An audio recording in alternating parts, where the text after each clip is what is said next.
Family introduction. दादाजी जगत मेहरा ये स्वभाव से कठोर हैं। ये आर्मी में कर्नल थे, ये अब रिटायर्ड हो गए हैं। इन्होंने मेहरा ग्रुप ऑफ इंडस्ट्रीज की नींव रखी। अभी ये कंपनी के चेयरमैन हैं। ये अपनी पत्नी से बहुत प्यार करते हैं और परिवार से भी बहुत प्यार करते हैं, मगर ये सबसे ज़्यादा प्यार अपनी लाडली पोती से करते हैं। ये मल्लिका को पसंद नहीं करते हैं। इनकी उम्र 75 साल है, मगर ये अपनी उम्र से कम लगते हैं। दादी जी धरा मेहरा ये स्वभाव से बहुत ज़्यादा गुस्से वाली हैं, मगर दिल की बहुत साफ हैं। ये अपने परिवार और अपनी बहुओं से बहुत प्यार करती हैं, मगर सबसे ज़्यादा प्यार अपनी लाडली पोती से करती हैं। इनकी उम्र 70 साल है, फिर भी ये अपने उम्र से कम लगती हैं। इनकी बातें घर में कोई नहीं टाल सकता सिवाय एक इंसान के, वो है इनकी पोती। ये मल्लिका को खास पसंद नहीं करती हैं। इनके 2 बेटे हैं। बड़ा बेटा शमशेर मेहरा ये स्वभाव से काफ़ी हंसमुख है। ये अभी मेहरा डायमंड के सीईओ हैं। ये बहुत मस्त मौला इंसान है, केवल घर पर वरना अपने ऑफिस ये काफ़ी सीरियस रहते हैं। ये अपने परिवार से बहुत प्यार करते हैं। ये अपनी पत्नी की सारी बात मानते हैं। ये सबसे ज़्यादा प्यार अपनी भतीजी से करते हैं। ये मल्लिका को भी अच्छा मानते हैं, मगर अपनी भतीजी से कम। इनकी उम्र 50 साल है, मगर ये अपनी उम्र से कम लगते हैं। बड़ी बहू सरिता मेहरा ये स्वभाव से अच्छी है, मगर मुंह फट हैं। इन्हें गलत बातें बिल्कुल पसंद नहीं आती हैं। ये अपने परिवार से बहुत प्यार करती हैं, मगर अपनी भतीजी आराध्या से सबसे ज़्यादा प्यार करती हैं। ये मल्लिका को बिल्कुल पसंद नहीं करती। इनकी उम्र 45 साल है। छोटा बेटा प्रेम मेहरा ये स्वभाव से बहुत ज़्यादा गुस्से वाले हैं। ये कम बोलने वाले इंसान हैं। इन्हें डिसिप्लिन में रहना पसंद है, क्योंकि ये आर्मी में मेजर हैं। इन्हें लोग हिटलर बुलाते हैं। इनसे घर पे सब डरते हैं, मगर 2 लोगों को छोड़कर, और वो दोनों हैं इनकी माँ और इनकी प्रिंसेस, इनकी बेटी। अपनी बेटी के सामने ये बहुत मासूम बनते हैं। ये अपने परिवार और अपनी पत्नी से बहुत प्यार करते हैं। सबसे ज़्यादा प्यार अपनी प्रिंसेस से करते हैं। ये मल्लिका को भी अपनी बेटी जैसा मानते हैं। इनकी उम्र 47 साल है, मगर ये अपनी उम्र से कम लगते हैं।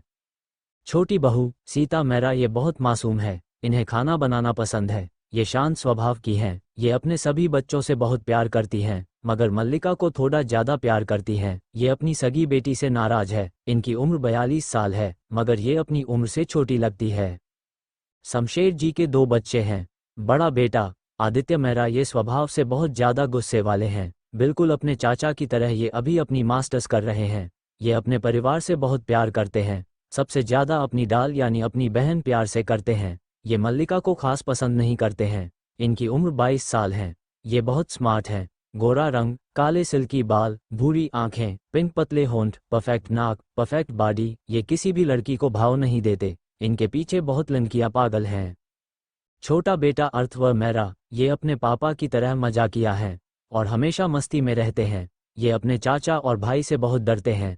ये अपने परिवार से बहुत प्यार करते हैं और सबसे ज़्यादा प्यार अपनी डाल यानी अपनी बहन से करते हैं। ये मल्लिका को भी अपनी बहन मानते हैं। इनकी उम्र 20 साल है। गोरा रंग, हल्के भूरे बाल, कंची आंखें, परफेक्ट बॉडी, परफेक्ट नाक। ये फ्लिटी टाइप के हैं। इन्हें भी लड़कियां बहुत पसंद करती हैं। ये अभी डॉक्टरी की पढ़ाई कर रहे हैं। छोटे बेटे के बच्चे इनकी बस एक ही बेटी हैं, मगर इनकी पत्नी ने अपनी दोस्त की बेटी को गोद लिया है। उसका नाम मल्लिका है, जो अभी 18 साल की है। इन्होंने अभी अभी 12वीं पास की है। ये मॉडल बनना चाहती हैं। वैसे तो उसका सरनेम राठौर है, मगर अब वो भी मेहरा है। ये बहुत लालची है और बहुत घमंडी भी। इसको अपने मेहरा होने में बहुत घमंड है। ये आराध्या से नफरत करती है। ये खुद को बहुत खूबसूरत समझती हैं। ये सुंदर है, मगर मेकअप लगा के। जब ये 4 साल की थी, तब इन्हें गोद लिया गया था। इन्हें अपने गोद लिए की बात नहीं पता है। ये खुद को मेहरा फैमिली की प्रिंसेस समझती हैं। ये आराध्या की खूबसूरती से जलती है। सीता जी की नाराज़गी की वजह भी मल्लिका से रिलेटेड है। ये सबके सामने बहुत मासूम बनती है। सो गाइज, अब आप सबका इंतजार खत्म हुआ। मिलिए हमारी कहानी की नायिका से। नायिका आराध्या मेहरा ये अपनी परिवार की जान है। ये बहुत ज़्यादा गुस्से वाली है। शकल से बहुत ज़्यादा मासूम है। मिल्की गोरा रंग, गहरी नीली आंखें, परफेक्ट नाक, परफेक्ट हॉट सेफ चेरी होंठ, मॉडल से भी परफेक्ट बॉडी, सिल्की चमकदार घुटनों तक स्ट्रेट काले बाल। ये अभी 17 साल की है। ये अभी अभी ग्रेजुएट हुई हैं। ये बहुत होशियार है। इन्हें hacking, painting, singing, dance, fighting और भी बहुत कुछ आता है। इनकी बहुत सी सीक्रेट हैं जो हमें आगे पता चलेगी। ये अपने परिवार से दूर अमेरिका में रहती हैं। Like, share, comments. Beauty with brain कहानी की शुरुआत होती है। मेरा मेंसन से बहुत बड़ा गेट, गेट के साइड पर लिखा डिजाइनिंग तरीके मेरा रमेसन, एक लंबा सा रास्ता, उस रास्ते के अगल बगल गुलाब के फूल, बड़ा सा गार्डन जिसमें बहुत महंगे और तरह तरह के खूबसूरत फूल, रास्ते से आगे बहुत बड़ा दरवाजा, दरवाजा खुलते ही बहुत बड़ा हॉल, हॉल से ऊपर की जाती हुई सीढ़ियाँ। ये मेंसन पूरा 5 फ्लोर का है। सबसे पहला फ्लोर दादाजी और दादी जी का है। इसी फ्लोर पर एक बेडरूम, एक स्टडी रूम, 3 बड़े गेस्ट रूम है। इसका ऊपर वाला फ्लोर चारों कपल का है, जिसमें 2 बेडरूम, 2 स्टडी रूम और एक गेस्ट रूम है। इससे ऊपर वाला फ्लोर अर्थवर और मल्लिका का है, जिसमें 2 बेडरूम, एक जिम रूम, एक ड्राइंग रूम और एक थिएटर रूम है। इससे ऊपर वाला फ्लोर आदित्य का है, जहां सबका जाना मना है, सिवाय आराध्या और सरिता जी को छोड़कर। इस फ्लोर पर एक बेडरूम, एक स्टडी रूम, एक जिम रूम, एक ड्राइंग रूम और एक थिएटर रूम है। अब बारी सबसे ऊपर वाले और सबसे बड़े फ्लोर की। ये पूरा फ्लोर आराध्या का है, यहाँ आना मना है, सिवाय अर्थवर, आदित्य और आराध्या की बेस्ट फ्रेंड अंशिका के। इस फ्लोर पर एक बेडरूम, एक स्टडी रूम, एक जिम रूम, एक ड्राइंग रूम और एक थिएटर रूम और एक बड़ा सा हॉल है, जहाँ बहुत सारे मैरीगोल्ड के फूल लगे हैं। सबसे नीचे फ्लोर पर हॉल के एक साइड महाकाल का मंदिर, हॉल में एक किचन है, हाल में ही बहुत बड़ा डिनर टेबल और 2 गेस्ट रूम हैं। आज घर में बहुत चहल पहल है, क्योंकि आज घर के बच्चे अपनी पढ़ाई पूरी करके आ रहे हैं। किचन में सरिता जी और सीता जी खाना बना रहे हैं। सरिता जी अपने बेटों और अपनी लाडली भतीजी आराध्या के लिए खाना बना रही हैं, वहीं सीता जी अपनी गोद ली हुई बेटी के लिए खाना बना रही हैं। तभी उन सबके कानों में दरवाजे की बेल की आवाज़ आती है, तो एक नौकर जाकर दरवाजा खोलता है। सामने छोटा पोता अर्थवर और मल्लिका बड़ी सी मुस्कान सजाए खड़े थे। तभी सीता जी आरती की था ला लेकर आती हैं और जल्दी से दोनों की आरती उतारती हैं।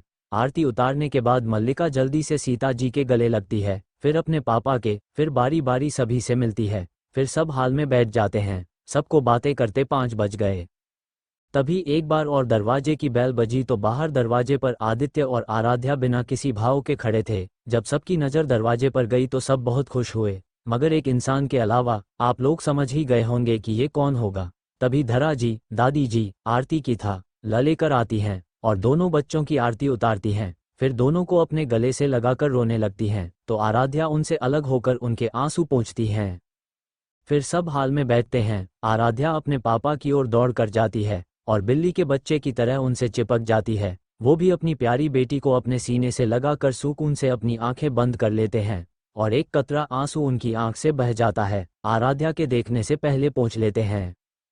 फिर आराध्या उनसे अलग होकर जल्दी से मम्मा बोलकर दौड़ लगा देती है। सीता जी अपनी आंखों में प्यार और नमी लेकर आराध्या की तरफ देखती हैं, मगर आराध्या उन्हें क्रॉस करके सरिता जी से लिपट जाती है। ये देखकर परिवार वाले अवाक रह जाते हैं, सिवाय आदित्य को छोड़कर।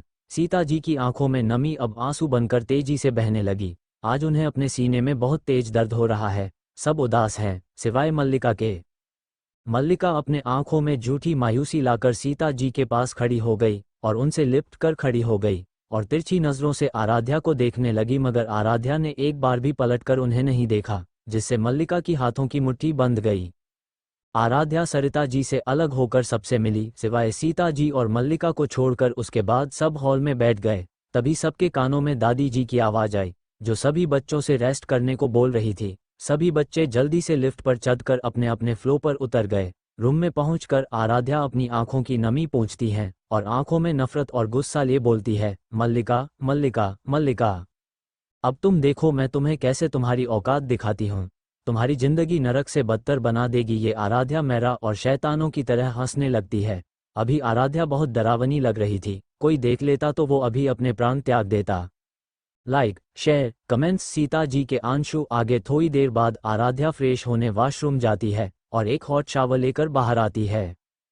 इतने में उसका फोन रिंग करने लगता है। कॉलर आईडी में बच्चा नाम शो हो रहा था। आराध्या कॉल रिसीव करती है तो उसे किसी की नाराजगी से भरी आवाज सुनाई दे रही थी और वो बिना रुके नॉन स्टॉप बोले जा रही थी। अब आराध्या फ्रस्ट्रेट हो गई थी, इसलिए वो जोर से चिल्लाती है, जिससे कॉल वाला इंसान हल्का कांप गया। फिर वो इंसान अपनी आवाज में दुनिया जहां की मासूमियत लाकर बोलती है, जान सॉरी, और चुप हो जाती है। आराध्या अपनी आईब्रो रगड़ती है, फिर थोड़ी अपनी आवाज में नरमी लाकर बोलती है, बच्चा मैं तुम पर गुस्सा नहीं करना चाहती थी। फिर आगे बोलती है, मैं तुम्हें बताने वाली थी, मगर उससे पहले तुम्हारा कॉल आ गया। फिर बोलती है, कल घर आना फिर बात करेंगे। कॉल पर कोई और नहीं, आराध्या की बेस्ट फ्रेंड अंशिका सिंह थी। फिर अंशिका खुश होकर आराध्या से बोलती है, ठीक है जान, कल मिलते हैं, अपना ख्याल रखना, I love you so much Uma, और इतना कहकर कॉल तुरंत कट कर देती है। आराध्या अपने फ़ोन को घूर कर देखती है, फिर हल्की सी मुस्कान उसके चेहरे पर आ जाती है, जिससे उसके दोनों गालों पर डिंपल पड़ते हैं। इतने में उसके दरवाजे पर दस्तक हुई। उसने कम इन कहा तो आदित्य उसके कमरे में आ गया। अभी आराध्या ने ट्राउज़र और एक टी शर्ट पहना था, जिसमें वो बहुत क्यूट लग रही थी। आदित्य रूम में आकर बोलता है, डॉल चलो नीचे, डिनर का टाइम हो गया है। फिर दोनों हॉल में पहुंच जाते हैं, जहां सभी लोग डाइनिंग टेबल पर बैठकर उन्हीं दोनों का इंतजार कर रहे थे। वो दोनों भी आकर अपनी अपनी जगह पर बैठ जाते हैं। नौकर सभी को खाना सर्व करते हैं।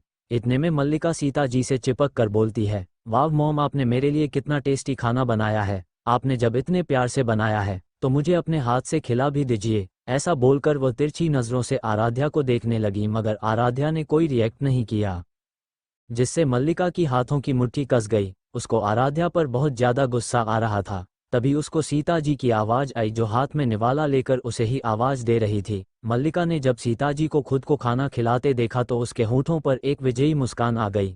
वहीं बाकी सबको आराध्या के लिए बुरा लग रहा था। आदित्य को मल्लिका पर बहुत ज्यादा गुस्सा आ रहा था, जिससे उसकी आंखें लाल हो गई और वह कॉल का बहाना बनाकर उठ गया, वरना शायद वह अभी मल्लिका की जान ले लेता। आराध्या भी जल्दी से डिनर कर उठ गई। उसके बाद आराध्या सरिता जी से खाने की प्लेट लेकर आदित्य के कमरे में आने का बोलकर आदित्य के कमरे में चले गई। उधर कमरे में आदित्य गुस्से में चक्कर काट रहा था। आराध्या कमरे में आकर बोलती है, बड़ी क्या हुआ आपको, आप ऐसे बीच में खाना छोड़कर क्यों आ गए। इस पर आदित्य अपने चेहरे पर गुस्सा और नफरत लिए बोलता है, मैं उस मल्लिका की जान ले लूंगा, उसने मेरी डॉल का हक छीना है। आराध्या अपने चेहरे पर शरारती मुस्कान लिए बोलती है, बड़ी एक बात बोलूं, अगर आप बुरा ना माने तो इस पर आराध्या बोलती है, बड़ी जब आप गुस्सा करते हो ना तब आपका चेहरा बिल्कुल बंदर की तरह लाल हो जाता है, जिससे आप बहुत बनी लगते हो। इस पर आदित्य घूर कर देखता है तो आराध्या अपने मासूम चेहरे को और मासूम बनाकर आदित्य की तरफ देखकर अपनी आंखें टिमटिमाती है, जिससे आदित्य पिघल जाता है। इतने में दोनों एक दूसरे को देखते और फिर अचानक ही जोर जोर से हंसने लगते हैं। इतने में सरिता जी खाने की प्लेट लाकर रख देती है और आदित्य को घूर कर देख कर बोलती है, क्यों निशाचर, इतना क्यों दांत फाड़ रहा है, जिससे आदित्य का मुंह बन जाता है और आराध्या अपना पेट पकड़कर तेज तेज हंसने लगती है, जिससे वो बहुत प्यारी लगती है। आदित्य और सरिता जी प्यार से आराध्या को देखते हैं। आगे बढ़कर सरिता जी आराध्या के कान के पीछे काजल गाती है और उसकी बलायां लेती है, जिससे आराध्या हंसना बंद कर उन्हें देखती है तो सरिता जी उसके माथे पर एक किस करके बोलती है, बच्चा तुम भी खाना खा लेना अपने बड़ी के साथ, और इतना बोलकर कमरे से बाहर चले जाती है। फिर दोनों खाना खाने लगते हैं। खाना खाने के बाद आदित्य बोलता है, डॉल अब तुमने आगे क्या सोचा है। तो इसमें आराध्या ने डेविल स्माइल पास की और कहा, बड़ी अभी 2 दिन जीने दो उसे चैन से, फिर बेचारी को सांस लेने में भी डर लगेगा, मैं इतना डराऊंगी उस 2 पके की लड़की को। फिर अचानक ही एक धुन बजाने लगी जो बहुत डरावनी थी। फिर दोनों ने एक दूसरे को देखकर डेविल स्माइल की। फिर आराध्या अपने रूम में आकर नाइट सूट पहनकर सो गई। अगली सुबह आराध्या 5 बजे उठ गई और उठकर फ्रेश हुई। फिर उसने थोड़ा योगा किया, उसके बाद गार्डन में आकर रनिंग की आधे घंटे, फिर जिम में एक्सरसाइज की 1 घंटे। फिर वो रूम में जाकर शावर ली और एक ढीला टी शर्ट और एक शॉर्ट पहन लिया और एक बालों की पोनी बना ली। मुंह में मॉइस्चराइजर और होठों पर लिप बाम लगाकर लिफ्ट से हॉल में आ गई, जहां दादी जी मंदिर में पूजा अर्चना कर रही थी। तो आराध्या भी मंदिर में जाकर हाथ जोड़ लिए। तभी दादी जी ने आराध्या से आरती गाने को कहा तो आराध्या ने शिव का एक अच्छा भजन गाया। भजन की आवाज सुनकर परिवार के सभी लोग मंदिर में हाथ जोड़कर खड़े हो गए। आरती पूरी होने के बाद आराध्या ने सभी से आशीर्वाद लिया और सभी को प्रसाद दिया, सीता जी और मल्लिका को छोड़कर, जिससे सीता जी के आंखों से आंसू बहने लगे।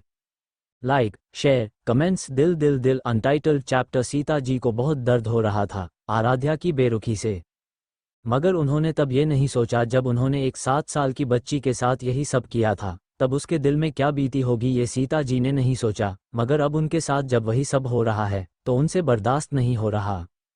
सरिता जी ने सीता जी से बोला, सीता, मैंने तुमसे कहा था कि एक बच्ची को इतना भी नज़रअंदाज मत करो कि तुम उसे फिर से पाने के लिए तरह जाओ। इतना कहने के बाद वह किचन में चली गई। सीता जी वहीं बैठकर जोर जोर से रोने लगी। तभी उन्हें धरा जी की आवाज आई, सीता बेटा तुम चिंता मत करो, आराध्या तुमको ज़्यादा दिन नज़रअंदाज नहीं कर पाएगी, जाओ उसका फेवरेट खीर बनाओ। जैसे पहले वो अपना गुस्सा भूल जाती थी, वैसे ही अभी भी भूल जाएगी। मगर उन्हें ये नहीं पता कि अब आराध्या बदल गई है इतने सालों में। खैर वो अपने दिल में एक उम्मीद लेकर किचन में गई और वहाँ खीर बनाने लगी। सरिता जी सीता जी को देखकर बोली, चलो तुम्हें हमारी बच्चा की पसंद का तो याद है, वरना तुम तो अपनी उस गोद ली हुई बेटी को खुश करते करते सबको भूल ही गई थी। तभी सीता जी बोली, दीदी आप ऐसा क्यों बोली रही हैं, मल्लिका भी तो इसी घर की बच्ची है। तो सरिता जी बोली, वो इस घर की बच्ची नहीं है, इस घर की एक ही बच्ची है, वो आराध्या है, जिसका बचपन तुम्हारी उस गोद ली हुई बेटी की वजह से खराब हुआ है। और तो और अब वो यहाँ की प्रिंसेस बनी फिरती है, जो कि ये जगह मेरी बच्चा आराध्या का है। तो सीता जी बोली, दीदी आप ऐसा मत बोलिए, मल्लिका बहुत मासूम है और उसने कुछ नहीं छीना है, उसने तो बस सच बोला था। अगर आरू ने कुछ खोया है तो अपनी जलन के चलते खोया है। तो सरिता जी गुस्से में बोली, कौन सा सच, हाँ क्या तुमने अपनी आंखों से देखा था वो सब? सीता जी बोली, दीदी मैंने अपनी आंखों से नहीं देखा था, मगर मल्लिका ने कहा था। इसमें सरिता जी अपने चेहरे पर मजाक उड़ाने वाली मुस्कान लाकर बोली, उसने कहा और तुमने मान लिया? क्या अपनी सगी बेटी से ज्यादा भरोसा तुम्हें अपनी लाडली गोद ली हुई बेटी पर है? इस पर सीता जी बोली, दीदी उस दिन आरू वहीं पर खड़ी थी और मल्लिका झूठ क्यों बोलेगी, वह बहुत अच्छी बच्ची है। इस पर सरिता जी बोली, सीता वो तो वक्त ही बताएगा कौन सच्चा है कौन झूठा, लेकिन तब तुम्हारे पास पछताने के अलावा कुछ नहीं होगा। इतना बोलकर वह किचन से बाहर निकल गई। वहीं सीता जी पहले तो उन्हें थोड़ा पछतावा हुआ, मगर फिर उस दिन को सोचकर उन्होंने अपने मन में सोचा कि उन्होंने सही किया था। फिर वह भी अपना काम करके किचन से बाहर निकल आई। उनके पीछे पीछे सभी नौकर खाना लाकर डाइनिंग टेबल पर सजाने लगे। सभी लोग डाइनिंग टेबल पर बैठ गए। इतने में आराध्या की नज़र खीर में गई तो उसने जल्दी से खीर को एक कटोरी में निकाल ली। उसकी आंखें खीर को देखकर चमक उठी। उसने सरिता जी को देखकर बोला, मम्मा थैंक यू खीर के लिए। इतना बोलकर जैसे ही खाने को हुई तभी दादी जी की आवाज़ आई, लाडो ये खीर तुम्हारी अपनी माँ ने बनाई है। जैसे ही ये बात आराध्या ने सुनी उसके हाथ रुक गए और उसने खीर की कटोरी बिना खाए रख दिया। वहीं ये सारी बातें सुनकर मल्लिका को बहुत गुस्सा आया और उसे आराध्या से और भी नफरत होने लगी। उसने अपने मन में नफरत से कहा, आराध्या मैं तुम्हें छोड़ूंगी, तुम्हें बर्बाद कर दूंगी, ये सब मेरा है, मैं तुम्हें पहले की तरह मम्मा और सबकी नज़रों में गिरा दूंगी। और मन में ही डेविल स्माइल करने लगी, मगर चेहरे पर सौम्य मुस्कान सजाए बैठी थी अल्पविराम। वहीं सीता जी की आंखों से आंसू बहने लगे और उन्होंने आराध्या से बोला, आरू बच्चा आप खीर क्यों नहीं खा रही, आपको तो खीर बहुत पसंद है ना? तो इसमें आराध्या अपने आंखों में खालीपन लाकर बोली, वो क्या है ना मिसेज मेरा, मैं अजनबियों से कुछ नहीं लेती। इस बात पर सभी शौक रह गए। सीता जी ये सुनकर सुन्न रह गई। इतने में धरा जी आराध्या को डांटते हुए बोली, लाडो ये क्या तरीका है अपनी माँ से बात करने का? तो आराध्या बोली, दीदा मैंने क्या गलत बोला, मिसेज मेरा ने ही तो कहा था कि मैं उन्हें मम्मा ना कहूँ और मैं उनके लिए अनजान हूँ, वो मुझे अपनी बेटी नहीं मानती। इस पर सभी को वो दिन याद आ गया जब ये हुआ था। वहीं ये बात याद आते ही सीता जी को अपने दिल में एक टीस उठी। बाकी सब अब सीता जी को देखने लगे, जो आंखों में आंसू लेकर बैठी थी। वहीं धरा जी गुस्से से सीता जी से बोली, तुम्हें शर्म नहीं आई अपनी बेटी से ऐसा बोलते हुए? इसमें सीता जी बोली, माँ मैंने गुस्से में वो सब बोल दिया थी, क्योंकि आरू ने मल्लिका को नुकसान पहुंचाया था अपनी जलन में आकर। तो इसमें सरिता जी गुस्से से बोली, बस सीता बहुत हुआ, बच्चा ने ऐसा कुछ नहीं किया था, क्या तुम्हें उस पर थोड़ा सा भी भरोसा नहीं है क्या? तो सीता जी बोली, दीदी मैंने खुद उसे मल्लिका से लड़ते हुए देखा था। इतना बोलकर वो अपने कमरे में चली गई।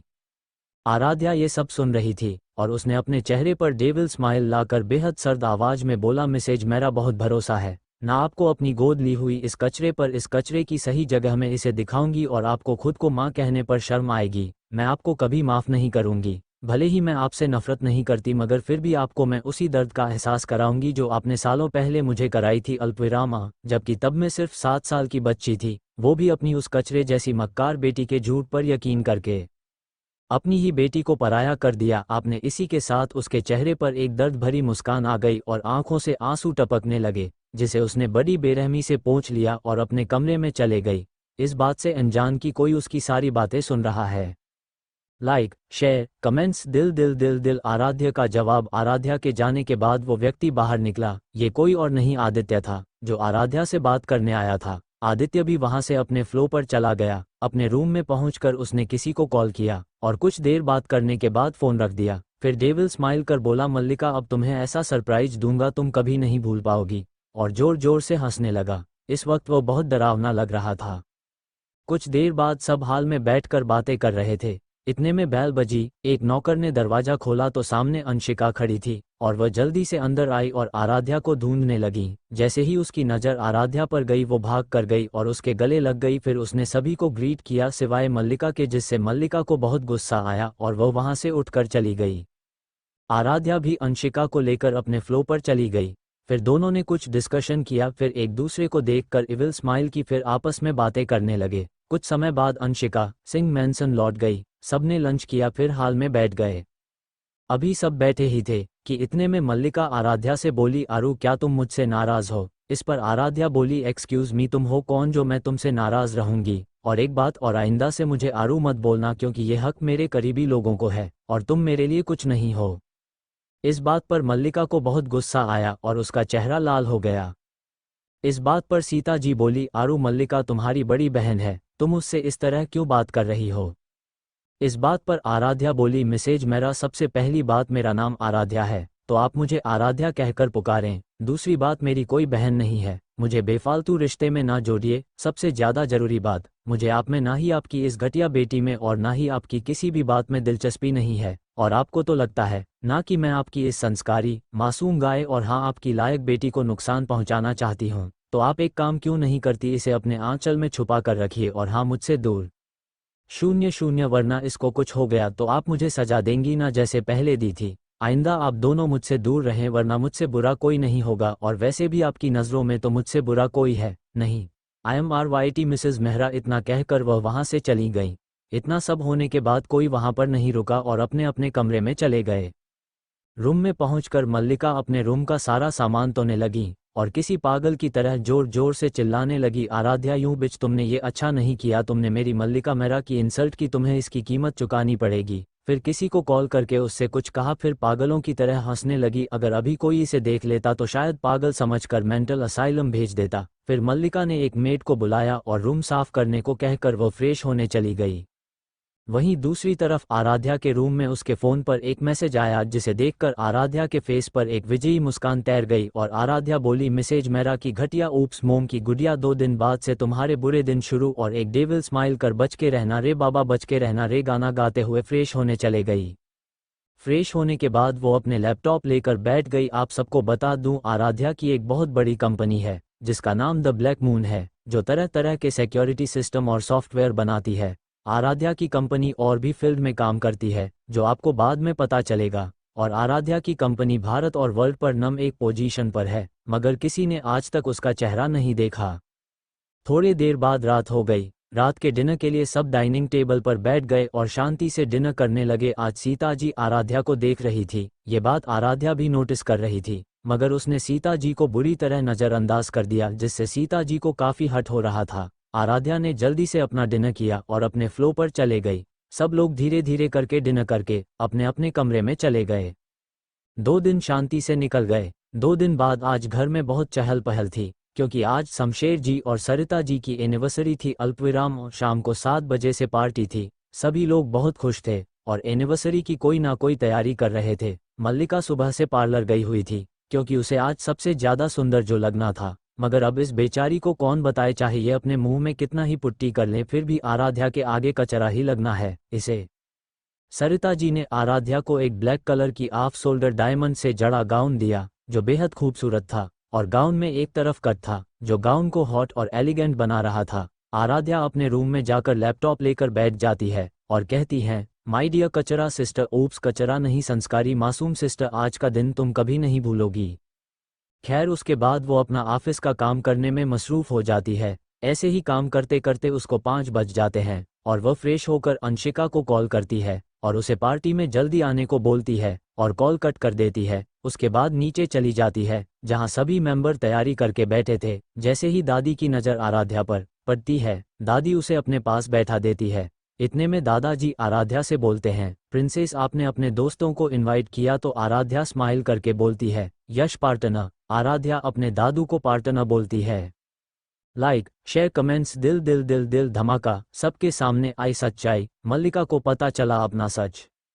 ऐसे ही शाम हो गई। आराध्या अपने रूम में तैयार हो रही थी। बाकी लोग तैयार होकर पार्टी में पहुंच गए थे। मल्लिका भी पार्टी में पहुंच गई थी। उसने एक रेड कलर की शॉर्ट पहनी थी, वह भी आज सुंदर लग रही थी। और लगे भी क्यों न सुबह से पार्लर में जो थी आराध्या भी तैयार हो गई थी और अंशिका उसे एकटक देख रही थी। आराध्या बहुत प्यारी लग रही थी, बिल्कुल डॉल की तरह, और साथ ही बहुत हॉट भी। अंशिका भी कुछ कम नहीं लग रही थी। उसने वाइट कलर का वन पीस पहना था। आज का ड्रेस कोड ब्लैक वाइट और रेड था। अभी पार्टी शुरू ही हुई थी। अल्पविराम इतने में ही आराध्या की एंट्री होती है। जैसे ही सबकी नज़र आराध्या पर जाती हैं, सभी मंत्रमुग्ध होकर उसे देखने लगते हैं। मल्लिका की दोनों चमचियां रिया और साइना भी आराध्या को देखने लगते हैं और अचानक ही दोनों एक साथ बोलते हैं, सो ब्यूटीफुल। जब मल्लिका ये सुनती है तो उसे बहुत गुस्सा आता है और वह दोनों पर चिल्लाते हुए बोलती है, शट अप।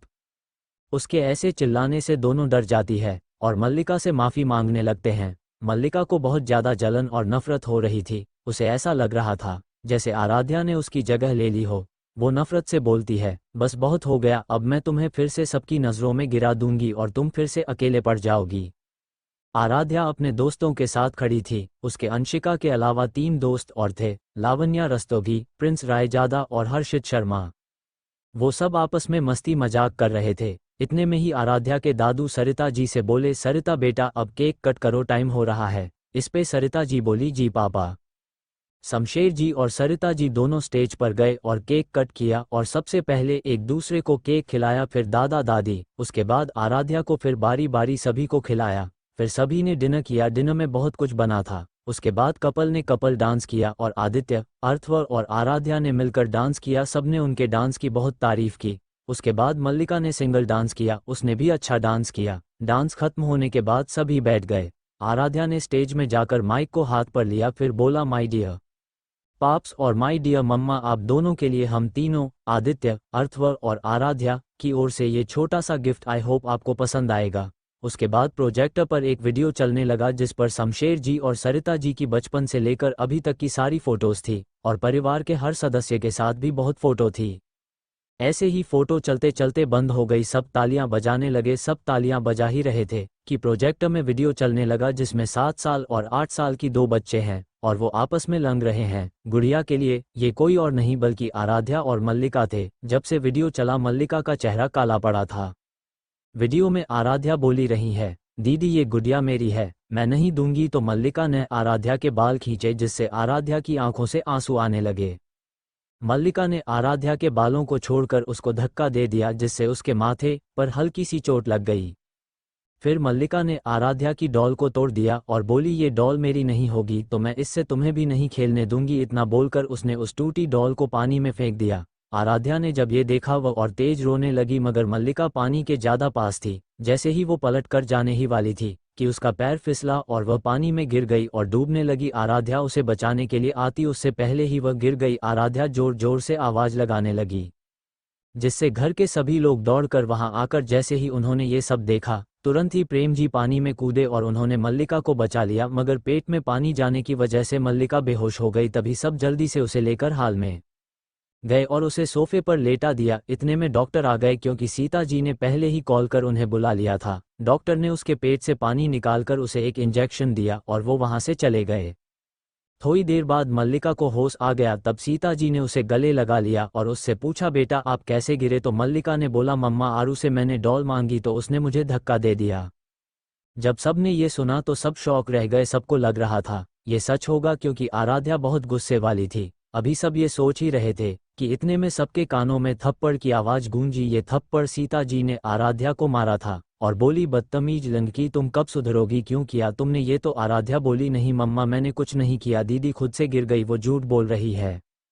इतने में सीता जी ने उसे एक थप्पड़ और मारा, मगर इस बार दादी जी ने सीता जी को डांटते हुए कहा, सीता बस कीजिए, वो अभी बच्ची है, आप इस तरह से उस पे हाथ कैसे उठा सकती हैं? इसमें सीता जी बोली, नहीं माँ, आज इस लड़की को मैं सजा देकर रहूंगी, ये बिगड़ते जा रही है। और आराध्या को खींच कर ले गई और उसे उसके कमरे में बंद कर दिया और सबसे बोला, खबरदार जो किसी ने दरवाजा खोला तो इसे आज का खाना नहीं मिलेगा।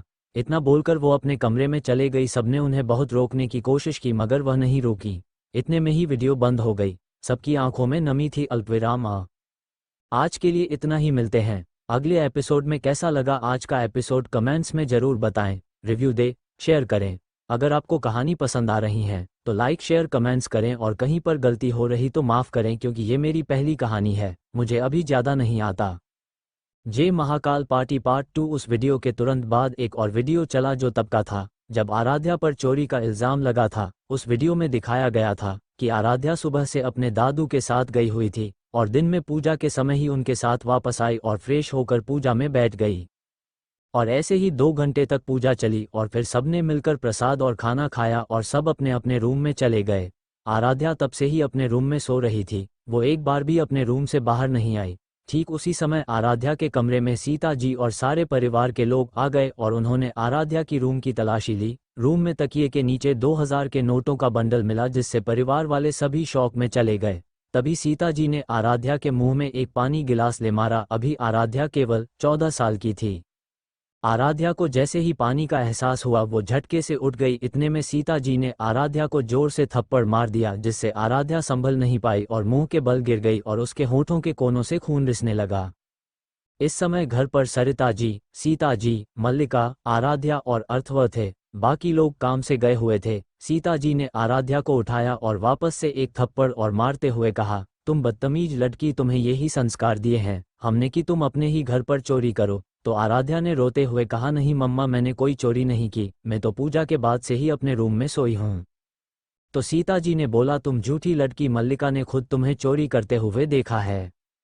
जैसे ही आराध्या ने ये बात सुनी उसने गुस्से में मल्लिका को चांटा जड़ दिया और गुस्से में बोली, तुम क्यों झूठ बोल रही हो, मैंने कब चुराए पैसे। मल्लिका ने आंसू भरी आंखों से सीता जी को देखा और बोली, मम्मा मैं सच बोल रही हूँ। इतने में ही सीता जी ने आराध्या से बोला, अभी मल्लिका से माफ़ी मांगो, मगर आराध्या ने मना कर दिया, जिससे सीता जी को और भी गुस्सा आ गया और उन्होंने कहा, तुम घटिया लड़की, तुम कितना बिगड़ गई हो, तुम जब तक माफ़ी नहीं मांगोगी तुम्हें कुछ खाने को नहीं दिया जाएगा और सबसे तुम इस घर में नहीं रहोगी, तुम्हें मैं कल ही हॉस्टल भेज दूंगी। ऐसे ही रात हो गई। सभी को ये बात पता चल गई थी, मगर प्रेम जी बोले, कोई बात नहीं, वैसे भी ये सब कुछ मेरी प्रिंसेस का ही है।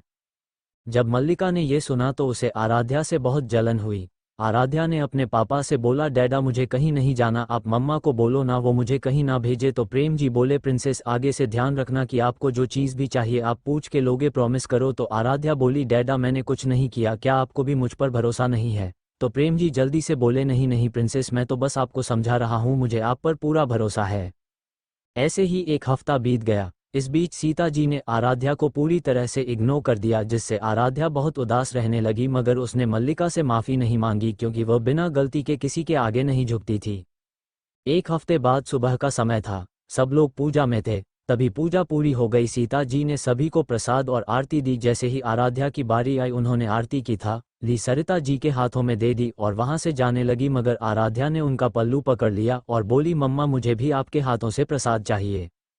सीता जी ने आराध्या का हाथ झटक दिया और गुस्से में बोली, तुम बेशर्म लड़की, क्यों भगवान ने तुम्हें मेरी बेटी बनाया जो दूसरों को नुकसान पहुंचाती है, और अब तो झूठ बोलना और चोरी करना भी सीखा गई हो तुम। पर मम्मा, आराध्या ने इतना ही बोला था। सीता जी बोली, मत कहो मुझे मम्मा, तुम मेरे लिए अनजान हो, मैं तुम्हें नहीं जानती, जिस आराध्या को मैं जानती हूँ वो ऐसी नहीं है, मुझे शर्म आती है तुम्हें अपनी बेटी कहते हुए। सरिता जी कुछ बोलती, सीता जी ने हाथ दिखाकर उन्हें चुप करा दिया और खुद वहां से चली गई। आराध्या की आंखों से आंसू बहने लगे और वह वहां से अपने फ्लो पर जाने के लिए जैसे ही मुड़ी वहां मल्लिका खड़ी थी। मल्लिका आराध्या से बोली, लिटिल सिस्टर सो सैड ना, तुम पर मॉम भरोसा नहीं करती और मेरे एक बार कहने पर मान जाती है, पता है क्यों? आराध्या ने उसे सवालिया नजरों से देखा तो मल्लिका शैतानी मुस्कान लिए बोली, क्योंकि वह तुमसे नहीं मुझसे प्यार करती है और ऐसे ही मैं तुम्हें सबसे दूर कर दूंगी और यहाँ सबकी प्रिंसेस बनी जाऊंगी।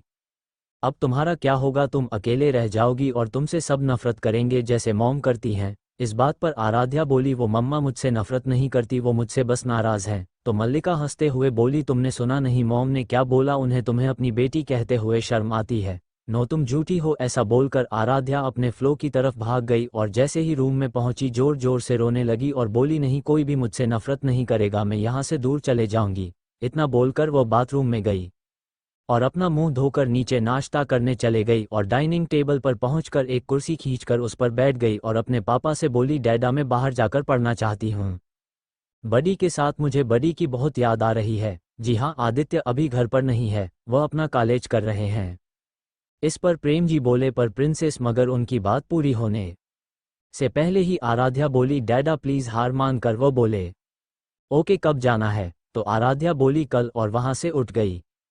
और इतने में वीडियो बंद हुआ। तुरंत एक छोटी सी विलेप चली जिसमें मल्लिका सीता जी के पीछे छुपते हुए गई और उनके बाहर आने के बाद 2000 की पैसों की बंडल लेकर आराध्या के रूम के पास पहुंचकर हल्का सा अंदर झांका। जब आराध्या को सोते हुए देखा तो चुपके से उसके रूम में एंटर हुई और उस पैसे को आराध्या के तकिए के नीचे रख दी और एक मक्कारी वाली मुस्कान देकर रूम से बाहर निकल गई और सीधा अपने रूम में जाकर बैठ गई। और कुछ समय बाद सीता जी के रूम में जाकर उनसे बोली कि आराध्या ने आपके पैसे चुराए हैं। मगर सीता जी बोली, नहीं आरू, ऐसा नहीं कर सकती। तो मल्लिका अपने चेहरे पर मासूमियत लाकर बोली, मॉम मैं सच बोल रही हूँ, आप चेक कर लो। जब सीता जी ने अलमारी चेक की तो उन्हें बहुत गुस्सा आया और वह आराध्या के कमरे की ओर जाने लगी और मल्लिका भी उनके पीछे विजयी मुस्कान लिए उनके पीछे चल दी। इतने में ही वीडियो बंद हो गया और इसी के साथ सबके आंखों से आंसू बहने लगे और सीता जी धम्म से जमीन पर बैठ गई और उनके आंखों से बेहिसाब आंसू बहने लगे।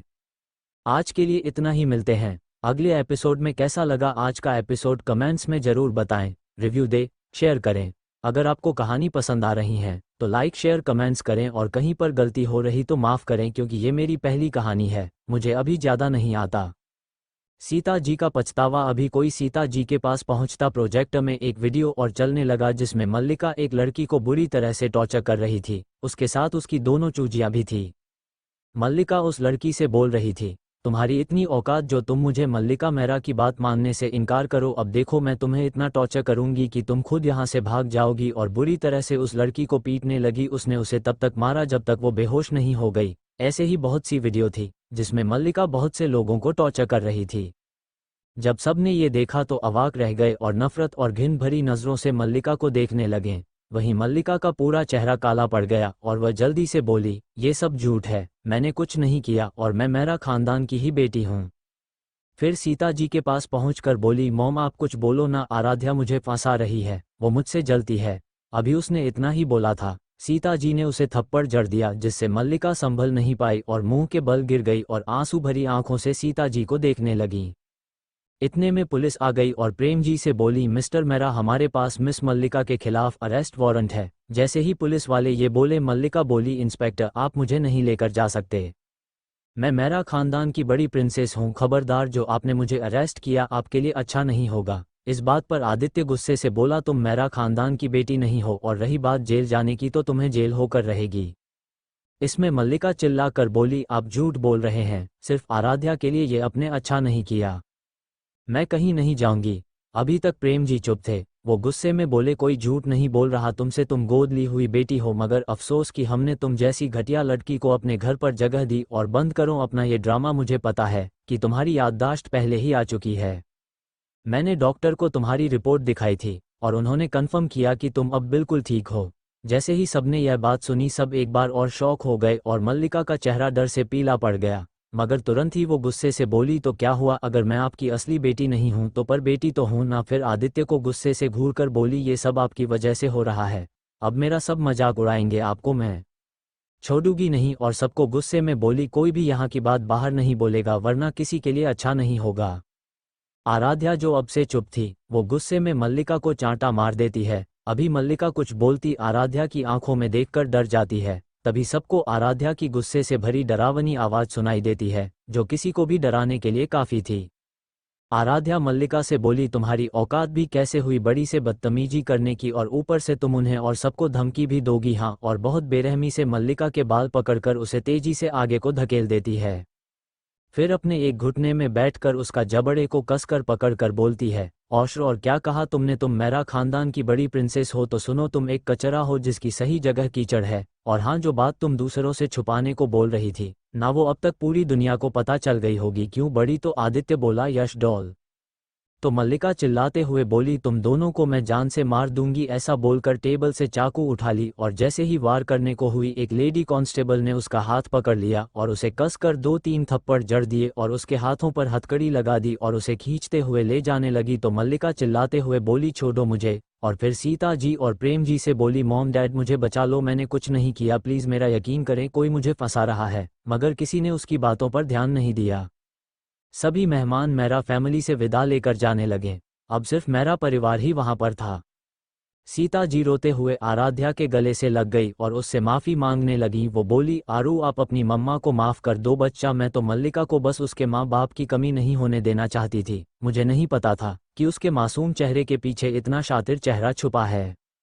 आराध्या ने उन्हें ना खुद से दूर किया और ना गले लगाया, वह बिना किसी भाव के उनकी बातें सुन रही थी। फिर जब सीता जी आराध्या से अलग हुई तो आराध्या बोली, मिसेज मेहरा मुझे आपकी माफ़ी नहीं चाहिए और ना ही ये जानना है कि आपको क्या लगा।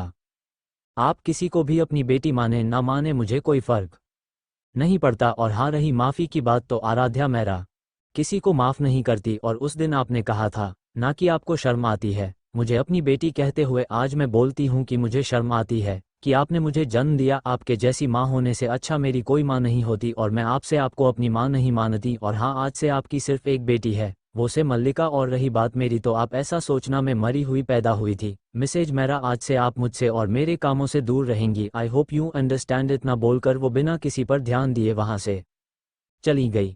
सीता जी को आज अपनी गलती का एहसास हो रहा था, मगर अब बहुत देर हो चुकी थी। सबको सीता जी के लिए बुरा लग रहा था, मगर जो आराध्या ने सहा बिना गलती के, वह सोचकर उन्हें कुछ बोला ही नहीं जा रहा था, क्योंकि उन्हें पता है आराध्या एक बार जो फैसला ले ले वो बदलना नामुमकिन था।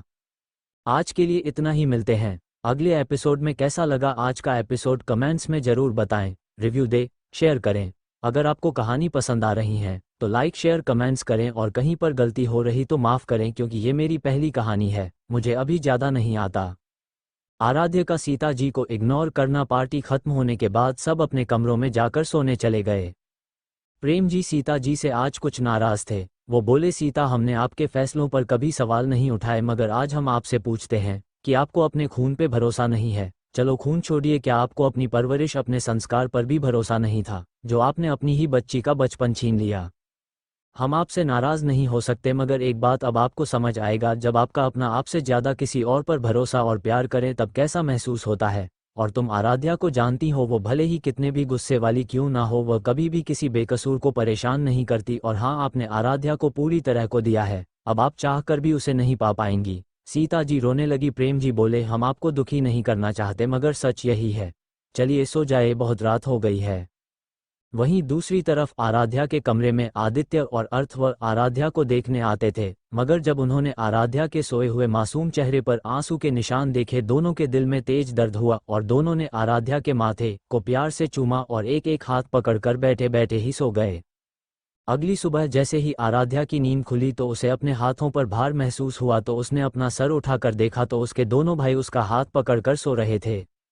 आराध्या के हिलने से दोनों की नींद भी खुल गई और दोनों ने आराध्या के माथे को प्यार से चूमकर उसे मॉर्निंग विश की, फिर अपने अपने कमरे में चले गए।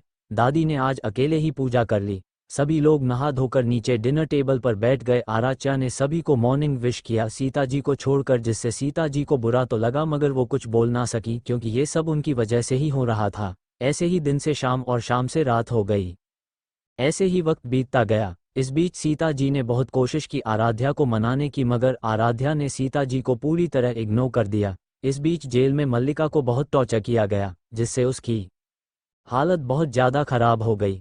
इसी बीच आराध्या का कॉलेज भी स्टार्ट होने में कम ही वक्त बचा था। मल्लिका को जेल से निकलवाने के लिए एक इंसान ने अपनी पूरी ताकत लगा दी, मगर वह नहीं निकाल पाया आराध्या को भी। इस बीच अपने भरोसेमंद खबरियों से मल्लिका की कुछ बातें पता चली। मिल अभी भी बहुत सी बातें राज थी, इसलिए आराध्या ने मल्लिका को जेल से निकलवा दिया।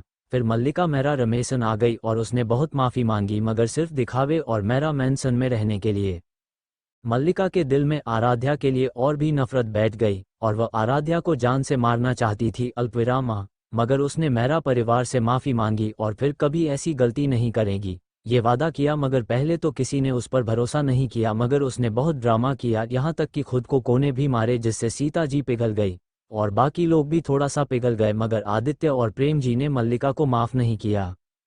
माफ़ तो कोई नहीं करना चाहता था, मगर मल्लिका की एक्टिंग स्किल्स इतनी बेहतर थी कि वो लोग मजबूर हो गए उसे माफ़ करने में, क्योंकि मल्लिका भी बचपन से उनके साथ रही थी और आराध्या के अलावा उसने किसी के साथ गलत नहीं किया था। आराध्या को उसने जलन के चलते नुकसान पहुंचाया था। हालांकि जब मल्लिका बचपन में घर लाई गई थी तब उसे सब बहुत प्यार करते थे, क्योंकि एक तो उसने छोटी सी उम्र में अपने माँ बाप खो दिए थे और वह आराध्या की तरह एक बच्ची थी। मगर जब सबने उसे आराध्या के साथ झगड़ा या कोई चीज़ छीनते हुए देखते तो उससे नाराज़ रहने लगते। मगर जब मल्लिका के कहने पर सीता जी आराध्या से बुरा बर्ताव करती तब से सब सिवाय सीता जी के मल्लिका को नापसंद करने लगे। मल्लिका अब बिल्कुल भी आराध्या को परेशान नहीं करती थी और उसने सीता जी को मना लिया था। रोना धोना करके सीता जी सॉफ्ट हार्टेड महिला है। उन्होंने आराध्या के लिए बुरा बर्ताव किया मगर सिर्फ इसलिए ताकि आराध्या सुधर जाए। वो आराध्या से बहुत प्यार करती हैं, मगर उन्होंने मल्लिका के कहने पर यह सब किया क्योंकि मल्लिका सीता जी के सामने बहुत संस्कारी, मासूम और प्यारी लड़की होने का ड्रामा करती थी। मगर आराध्या का गुस्सा बहुत डेंजर था, इसलिए उन्हें गलतफहमी हो गई। मगर फिर भी उन्होंने आराध्या के साथ जानबूझकर ना सही मगर गलत किया था, इसलिए आराध्या उन्हें इतनी आसानी से माफ़ नहीं करेगी। मगर आराध्या सीता जी से नफरत नहीं करती। आराध्या ने मल्लिका के पीछे अपने जासूस लगाए थे। इस बीच आराध्या, जो कि अंडरवर्ल्ड पर राज करती है, वो ब्लैक रोज नाम से जानी जाती है, जिसके नाम से ही सब कांपते हैं। आज अंडरवर्ल्ड में पार्टी रखी गई है और आराध्या और उसके गैंग के लोगों को भी इनवाइट किया गया था। आराध्या के गैंग का नाम डार्क मून है और उसके 4 खास लोग हैं, उनके बारे आगे जानेंगे।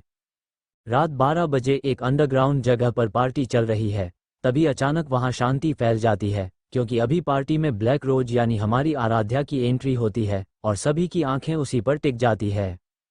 मगर जैसे ही आराध्या की ब्लू आइज से उनकी आंखें मिलती है, उनके अंदर एक अलग सा दबाव बनता है जिससे उनकी आंखें खुद ही झुक जाती है और वह फिर से नजरें नहीं मिला पाते। आराध्या बहुत प्यारी लग रही थी, मगर उससे निकलता वो मडस और डरावना और सभी को उससे डरने के लिए मजबूर कर रहा था। आराध्या एक रानी की तरह अपनी जगह पर बैठ गई और उसके गैंग के लोग उसके आसपास खड़े हो गए। आज के लिए इतना ही, मिलते हैं अगले एपिसोड में। कैसा लगा आज का एपिसोड कमेंट्स में ज़रूर बताएं, रिव्यू दे, शेयर करें। अगर आपको कहानी पसंद आ रही है तो लाइक शेयर कमेंट्स करें और कहीं पर गलती हो रही तो माफ़ करें क्योंकि ये मेरी पहली कहानी है, मुझे अभी ज़्यादा नहीं आता। The underworld's queen black rose. Aaradhya अपने एक पैर को दूसरे पैर पर रखकर बड़ी ही स्टाइल से बैठ गई। वो बिल्कुल किसी रानी की तरह वाइब दे रही थी। आज यहाँ आराध्या के अलावा अंडरवर्ल्ड का राजा द ब्लैक ईगल भी इनवाइटेड था, मगर वो किसी कारणवश नहीं आ पाया। वह भी आराध्या की तरह बहुत खतरनाक है और उसे भी आज तक किसी ने नहीं देखा। तभी आराध्या के सामने अचानक एक मास्क पहने व्यक्ति आया और आराध्या को ऊपर से नीचे तक बड़ी ही बुरी तरह घूरने लगा। आराध्या को जब अपने ऊपर किसी की नज़र महसूस हुई तो उसकी आंखें अचानक सर्द हो गई और उसके आसपास से मडस ऑरा निकलने लगा। जैसे से ही आराध्या ने अपनी आंखों से उस व्यक्ति की आंखों में देखा तो उस व्यक्ति के शरीर में एक डर की झुरझुरी उठी। फिर भी उस व्यक्ति की आंखों में हवस साफ देखी जा सकती थी। अचानक वहां पर एक गन शॉट की आवाज आई। सबने जब आवाज की दिशा में देखा तो सब डर से 2 कदम पीछे हो गए। आराध्या ने उस व्यक्ति के माथे के बीच में गोली मारी थी और आराध्या इस वक्त बहुत ज्यादा भयानक लग रही थी। उसके फेस पर अजीब तरह की मुस्कान थी। आराध्या इतनी खतरनाक थी कि कोई भी उसके खिलाफ नहीं जा सकता था। आराध्या बेहद सर्द आवाज में बोलती है, साफ करो इस कचरे को। तभी 2 गार्ड जल्दी से उस बॉडी को लेकर जाते हैं और सब कुछ पहले की तरह हो जाता है, जैसे अभी वहां कुछ हुआ ही ना हो। सारे लोगों को दिल में ब्लैक रोज का खौफ और ज्यादा बढ़ गया। जिस इंसान को अभी आराध्या ने मारा था उसका नाम राका था, जो लड़कियों और नशीली पदार्थों का धंधा करता था। ये शार्क गैंग का लीडर था। ये खुद को बहुत शातिर समझता था और इसे ब्लैक रोज के बारे ज्यादा नहीं पता था क्योंकि इसकी सोच काफी पुरानी है। ये लड़कियों को नाजुक समझता है जो कुछ नहीं कर सकती हैं। मगर अफसोस ब्लैक रोज से पंगा लेकर इसने खुद ही अपनी कब्र खोद ली। ब्लैक रोज किसी से भी पहले फाइट नहीं करती, मगर किसी ने उसके काम में टांग अड़ाई तो वह उस व्यक्ति को दुनिया से आज़ाद कर देती है। थोड़ी देर बाद पार्टी खत्म हो गई और आराध्या अपने गैंग के साथ वहां से निकल गई। आराध्या करीब 3 बजे अपने फ्लो पर पहुंची, वो भी बालकनी से, क्योंकि आराध्या के लिए ये चीज़ मुश्किल नहीं है। आराध्या अपने रूम में आकर फ्रेश हुई और नाइट सूट पहनकर सो गई। अगली सुबह 6 बजे आराध्या उठी। उसने अपना डेली रूटीन फॉलो किया और तैयार होकर डाइनिंग एरिया में चली गई। आज आराध्या ने एक नी लेंथ पिंक फ्रॉक पहनी थी जिसमें वो बिल्कुल डॉल जैसी लग रही थी। आज आराध्या के कॉलेज का पहला दिन था और मल्लिका का भी आज पहला दिन था। मल्लिका के बहुत रिक्वेस्ट के बाद आदित्य ने उसकी अडॉप्टेड होने की खबर सोशल मीडिया से हटा दिया गया था क्योंकि आराध्या भी ऐसा चाहती थी। अब ऐसा क्यों है ये बाद में पता चलेगा। दोनों अपना अपना रास्ता खत्म करके जल्दी से अपना बैग लेकर अपनी अपनी गाड़ी में बैठकर निकल जाती है। वैसे तो अभी आराध्या 17 साल की ही है, मगर उसे गाड़ी चलाने का बहुत शौक है और वह बहुत से रेसिंग कंपटीशन भी जीती है। उसे कार रेसिंग और बाइक रेसिंग में बहुत इंटरेस्टेड है। जैसे ही वो लोग कॉलेज पहुंचते हैं तो देखते हैं एक जगह बहुत बच्चे खड़े हैं। कॉलेज में आराध्या ने अपनी पहचान छुपाई हुई है कि वो मेरा खानदान की इकलौती प्रिंसेस है और नॉर्मल बच्चों की तरह अपना करियर बनाएगी। वैसे मैं आप सबको एक बात बता दूं कि आराध्या ने पहले ही बिजनेस और लॉ की पढ़ाई कंप्लीट कर ली है। वो एक जानी मानी लॉयर है जिनका नाम तो सब जानते हैं, मगर उन्हें देखा काफ़ी कम लोगों ने है। आराध्या एक क्रिमिनल लॉयर है और अभी वो मॉडलिंग, डांसिंग और सिंगिंग पढ़ेगी। आराध्या की और भी बहुत सीक्रेट हैं जो आदित्य अर्थवर और उसके 4 दोस्तों के अलावा कोई नहीं जानता है। आराध्या के चारों दोस्तों ने भी आराध्या के साथ ही एडमिशन लिया है और वह लोग भी आराध्या के पास आकर खड़े हो गए। अंशिका सिंह, लावण्या रस्तोगी, प्रिंस रायजादा और हर्षित शर्मा ये सब चाइल्डहुड फ्रेंड्स हैं। इनका ग्रुप स्कूल टाइम से ही काफ़ी फेमस है। इनके ग्रुप का नाम द अल्फा है। आराध्या और उसके दोस्त भीड़ को इग्नोर करके आगे जाने वाले होते हैं तो द मून साइन ग्रुप इन्हें रोक लेता है। उनके ग्रुप में 6 लोग थे: मीरा दीवान, रिया दीक्षित, कामिनी बजाज, राहुल शर्मा, अमन सिंह, ईशान कपूर। इनका लीडर ईशान कपूर है। तो इस ग्रुप के सभी मेंबर काफ़ी अमीर फैमिलीज में आते हैं और इन्हें इस बात का काफ़ी घमंड भी है और तीनों लड़कियां खुद को कॉलेज में सबसे सुंदर समझती हैं। जैसे ही तीनों लड़कियां जैसे ही लावण्या, अंशिका और आराध्या को देखती हैं तो उन्हें काफ़ी जेलेसी होती है। खासकर आराध्या को देखकर इनके ग्रुप के तीनों लड़के बिना पलकें झपकाए एकटक आराध्या को देखने लगे, जिससे आराध्या को बहुत गुस्सा आता है, जिससे इस पास का टेम्परेचर गिरने लगा और आराध्या से मडस और निकलने लगा। आराध्या के सारे दोस्त डर से कांपने लगे क्योंकि आराध्या का गुस्सा बहुत ज़्यादा खतरनाक है। अंशिका ने आराध्या का हाथ कसकर पकड़ लिया और धीरे से उसके कान में बोला, जान शांत हो जा, हम कॉलेज में है। जिससे आराध्या ने 2-3 बार सांस ली और धीरे धीरे उसका गुस्सा शांत हो गया। सभी ने लंबी सांस ली क्योंकि आराध्या के उस मडस औरते की वजह से सभी को दबाव महसूस हुआ, जिससे उन्हें सांस नहीं आ पा रही थी। अल्पविराम। उन तीनों लड़कियों ने आराध्या को अपने पास बुलाया और उसे टास्क कंप्लीट करने को बोली, जिसमें आराध्या को किसी भी लड़के को प्रपोज करके उसके लिप्स पे किस करना था। जैसे ही आराध्या और उसके दोस्तों ने ये सुना, उन लोगों को बहुत गुस्सा सा आया और उन्होंने मना करते हुए कहा, सीनियर कुछ और टास्क दीजिए, मैं ये नहीं करूंगी। जैसे ही तीनों लड़कियों ने ये सुना, गुस्से से आराध्या को घूरने लगे और बेहद गुस्से से बोली, तुम्हें ये करना ही होगा। आज के लिए इतना ही, मिलते हैं अगले एपिसोड में। कैसा लगा आज का एपिसोड कमेंट्स में ज़रूर बताएं, रिव्यू दे, शेयर करें। अगर आपको कहानी पसंद आ रही है तो लाइक, शेयर, कमेंट्स करें और कहीं पर गलती हो रही तो माफ़ करें क्योंकि ये मेरी पहली कहानी है, मुझे अभी ज़्यादा नहीं आता।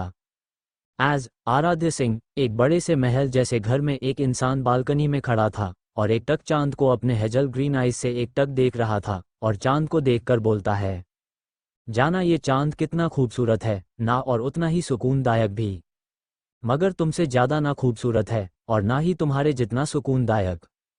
जाना जल्दी ही मुलाकात होगी। तो दोस्तों मिलिए हमारे चार्मिंग हीरो से। ये हैं Aaradhya Singh. Hazel green eyes, black silky बाल, एकदम परफेक्ट बॉडी, परफेक्ट नाक, पतले होंठ जो नेचुरल रेड हैं।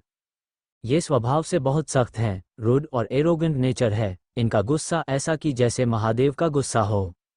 अपने परिवार से बहुत प्यार करते हैं, सबसे ज़्यादा अपनी माँ से और अपनी जाना से। अब आप सोच रहे होंगे कि जाना कौन है, तो आपको बहुत जल्द पता चल जाएगा। खैर, ये एक बहुत बड़े बिजनेसमैन है, साथ ही माफिया वर्ल्ड में राज करते हैं। ये कह सकते हैं कि अंडरवर्ल्ड के राजा हैं। इनकी बातें कोई टालने की हिम्मत नहीं कर सकता। इन्हें झूठ और धोखेबाज लोगों से बहुत नफरत है और ये अपनी चीज़ों और खासकर अपने लोगों के लिए बहुत पॉजिटिव और प्रोटेक्टिव है। आराध्य किसी की भी ऊंची आवाज़ नहीं सुन सकता सिवाय अपनी माँ और अपनी जाना के अलावा। आराध्य जितना स्मार्ट है उतना ही खतरनाक भी है, उसकी बात टालने की गलती कोई नहीं करता।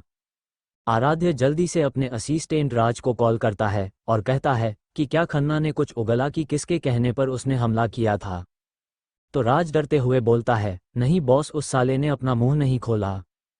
इस बात पर आराध्य गुस्से से बोलता है, मैं अभी वहां पहुंचता हूं, तुम ये ध्यान रखना कि वो जिंदा रहना चाहिए मेरे वहां आने तक, और कॉल कट कर देता है बिना राज की बात सुने। राज अपने फ़ोन को घूरता है, उसके बाद मुंह बनाकर बोलता है, मुंह खडूस, और फिर डेविल स्माइल करते हुए बोलता है, खन्ना मुंह खोल देता तू तो आसान मौत तो मिलती, मगर तुझे तो यमराज के दर्शन करने थे, तो अब तू यमराज के हाथों सीधा नर्क जाएगा बिना टिकट। और फिर बेसमेंट में चला जाता है। जहां अभी खन्ना को बुरी तरह टॉर्चर किया जा रहा था, और सभी बॉडीगार्ड को रुकने को बोलता है, जिससे सभी रुक जाते हैं। खन्ना खुश हो जाता है और रोते रोते बोलता है, मिस्टर राज, मैं आपका यह एहसान कभी भी नहीं भूलूंगा। अभी कोई कुछ बोलता, इतने में एक मदहोश करने वाली मगर डरावनी आवाज सबके कानों में पड़ती है, जो बोल रहा था, खन्ना, मैं तुझे इतने आसानी से एहसान भूलने नहीं दूंगा। इस आवाज को सुनकर खन्ना का शरीर डर से कांपने लगा और वो अपनी डरी हुई कांपती हुई आवाज में बोला, किंग, मुझे आप मार दो मगर अब और टॉर्चर मत करो प्लीज, मैं आपसे भीख मांगता हूँ। इस पर आराध्य जोर जोर से हंसने लगता है। उसकी हंसी बहुत डरावनी लग रही थी, जिससे सबको बहुत डर लग रहा था। आराध्य हंसते हुए अचानक रुक जाता है और उसका चेहरा गुस्से से दहक उठा और उसके पास से मदिस और डरावना ऑरा निकलने लगा, जिससे इस पास के लोगों को घुटन होने लगी। आराध्य एकदम से खन्ना के पास गया और उसके जबड़े को दबाने लगा और दांत पीसते हुए बोला, कहश हैश, तुझे पता भी है जिस पर तुमने हमला किया वह मेरी जिंदगी, मेरा सुकून, मेरा जुनून, मेरा सब कुछ, उसे तुमने मारने की कोशिश की। अगर उसे कुछ हो जाता तो मैं पूरी दुनिया को तबाह कर देता। अब बता किसके कहने पर यह सब किया, और हाँ, ये मत सोचना मैं पता नहीं लगा सकता, तुझे पता है ना कौन हूं मैं। अब जल्दी मुंह खोल ताकि तेरी मौत थोड़ी आसान हो।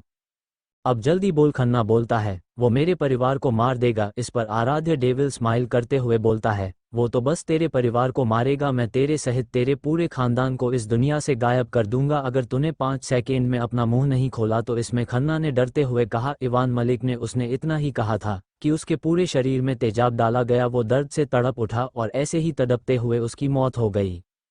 आराध्य राज को देखकर बोला, इसके मौत की खबर इसके घर तक पहुंचा दो और इसके बीबी के अकाउंट में इसकी सारी जायदाद ट्रांसफर कर दो और इसके पूरे परिवार को इसके अफेयर के बारे में बताना मत भूलना। बताना क्या, उन्हें सबूत भी दिखाना और इसकी बॉडी को किसी गटर में फेंक दो। और उस मलिक को भी उसकी औकात दिखाने का टाइम आ गया। पुलिस को उसकी इनलीगल फैक्ट्री के बारे इन्फॉर्म कर दो और उसके फार्म हाउस को आग लगा दो। उसकी बात सुनकर राज बोला, ओके बॉस। इतना कहकर वो अपने काम में लग गया। वहीं आराध्य अपने चेहरे पर प्यार और जुनून लिए बोला, जाना तुम्हें, अगर किसी ने भी हट करने की कोशिश की, चाहे वो कोई हो, मैं खुद भी क्यों ना हूं, जो तुम्हें हट करेगा उसको सजा मिलेगी। जाना, तुमने मुझे इस कदर अपने प्यार में पागल किया है कि मैं अब तुम्हें इमेजिन करने लगा हूं। तुम हर जगह शामिल हो, बहुत जल्दी मुलाकात होगी और फिर तुम मेरे पास होंगी, मेरे बाहों में। मैं तुम्हें जी भर कर देख पाऊंगा। जाना, I love you so much. मैं तुमसे इतना प्यार करता हूं कि मैं तुम्हें शब्दों में एक्सप्लेन नहीं कर सकता। तुम मेरे लिए बहुत ज़्यादा खास हो। इतना बोलकर स्माइल करने लगा जिससे उसके गालों पर डिम्पल पड़ रहा था। वो इतना हैंडसम लग रहा था कि हैंडसम शब्द भी कम पड़ जाए उसकी खूबसूरती के लिए। थोड़ी देर बाद वो अपने मैंसन के लिए निकल पड़ा और रास्ते में ही राज को कॉल करके एस के साथ मीटिंग फिक्स करने को बोलकर फ़ोन रख दिया और अपने वॉलपेपर को शिद्दत से देखकर बोला, जाना, आई एम कमिंग, जल्दी ही मुलाकात होगी। सॉरी गाइस, एक्चुअली कुछ प्रॉब्लम के वजह से मैं चैप्टर अपलोड नहीं कर पाई। आज के लिए इतना ही, मिलते हैं अगले एपिसोड में। कैसा लगा आज का एपिसोड कमेंट्स में ज़रूर बताएं, रिव्यू दे, शेयर करें। अगर आपको कहानी पसंद आ रही है तो लाइक शेयर कमेंट्स करें और कहीं पर गलती हो रही तो माफ़ करें, क्योंकि ये मेरी पहली कहानी है, मुझे अभी ज़्यादा नहीं आता। एसका के HAUF एक बड़े से बिल्डिंग के सबसे ऊंचे और बड़े कैबिन में इस वक्त किसी के गुस्से से चिल्लाने की आवाज़ आ रही थी। वो चीख किसी के भी दिल में दहशत पहुंचाने के लिए काफ़ी थी। और एक लड़की क्वीन की तरह अपनी चेयर पर एक पैर पर दूसरा पैर चढ़ाकर बैठी थी और उसके पास से मदिस और डरावना ऑरा निकल रहा था, जो कि अपनी खून जैसी लाल आंखों से सामने गिरे इंसान को गुस्से से देख रही थी, जो इस वक्त आंखों में खौफ लेकर उस लड़की को देख रहा था और खुद को छोड़ने की भीख मांगते हुए दर्द से चिल्ला रहा था। उस लड़की ने ब्लैक मास्क पहना था जिसमें उसकी गुस्से से नीली आंखें, जो कि इस वक्त बहुत डरावनी लग रही थी, उस जमीन पर गिरे इंसान को देख रही थी। तभी अचानक वो अपनी जगह से उठी और उस इंसान के तरफ बढ़ने लगी। वहीं वह इंसान डर से पीछे खिसकने लगा और दीवार से जा लगा। अब वो लड़की उसके बिल्कुल करीब थी। उसने उसके जबड़े को कसकर पकड़ लिया और अपने दांत पीसते हुए डेंजरस आवाज में बोली, क्यों मलिक, तेरी इतनी औकात हो गई कि तू ब्लैक रोज से पंगा ले। वहीं उस लड़की के मुंह से ब्लैक रोज सुनकर अब सबको डर लगने लगा और सभी डर से कांपने लगे और उनके चेहरे पीले पड़ गए। पर तभी सभी को इवान मलिक की आवाज़ आए, तुम तो आराध्या मेरा हो ना, फिर तुम ब्लैक रोज कैसे हो सकती हो। तभी उस लड़की यानी आराध्या की आवाज़ आई, मलिक, मलिक, तूने बहुत बड़ी गलती कर दी। किसी दूसरे के कहने पर मुझसे पंगा लेगा तू, और तूने अपनी मौत को अपने पास बुलाया है और मेरे लाल मैं तेरी ये इच्छा जरूर पूरी करूंगी। इस पर मलिक कहता है, भले ही तुम मुझे मार दो मगर तुम उस इंसान का पता नहीं लगा पाओगी, और हंसने लगा। उसकी बात सुनकर आराध्या की आंखें एकदम लाल हो गई और गुस्से से उसका चेहरा दहक उठा, मगर अगले ही पल वो हंसने लगी। उसकी हंसी बहुत डरावनी लग रही थी, जिससे सब लोग डर से कांप रहे थे। फिर अचानक उसने हंसना बंद कर दिया और उसके दोनों जबड़ों को बेरहमी से दबाते हुए बोली, तूने ब्लैक रोज को कोई ऐरा गहरा समझा है जो तुझ जैसे चूजे से पूछूंगी? मेरी बात ध्यान से सुन, वैसे तो मैं ये मौका किसी को नहीं देती, मगर तुझे दे रही हूँ। यही ना इन सब के पीछे कौन है? तो तेरी आखिरी इच्छा समझकर तुझे बता देती हूँ, और उसका नाम है द कचरा मल्लिका राठौर उर्फ मेरा माई डियर डार्लिंग कचरा। सिस्टर, क्या सही हूँ या मैं सही हूँ? आराध्या के इतना बोलते ही इवान का चेहरा काला पड़ गया और वो डर से आराध्या को देखने लगा। आराध्या डेविल स्माइल कर एक सीटी बजाती है। इसी के साथ एक ब्लैक पैंथर लाल आंखों से मलिक को घूरते हुए आराध्या के बगल में खड़ा हो जाता है। वहीं उस पैंथर को देखकर कैबिन में बैठे हर एक इंसान की जान हलक में आ गई।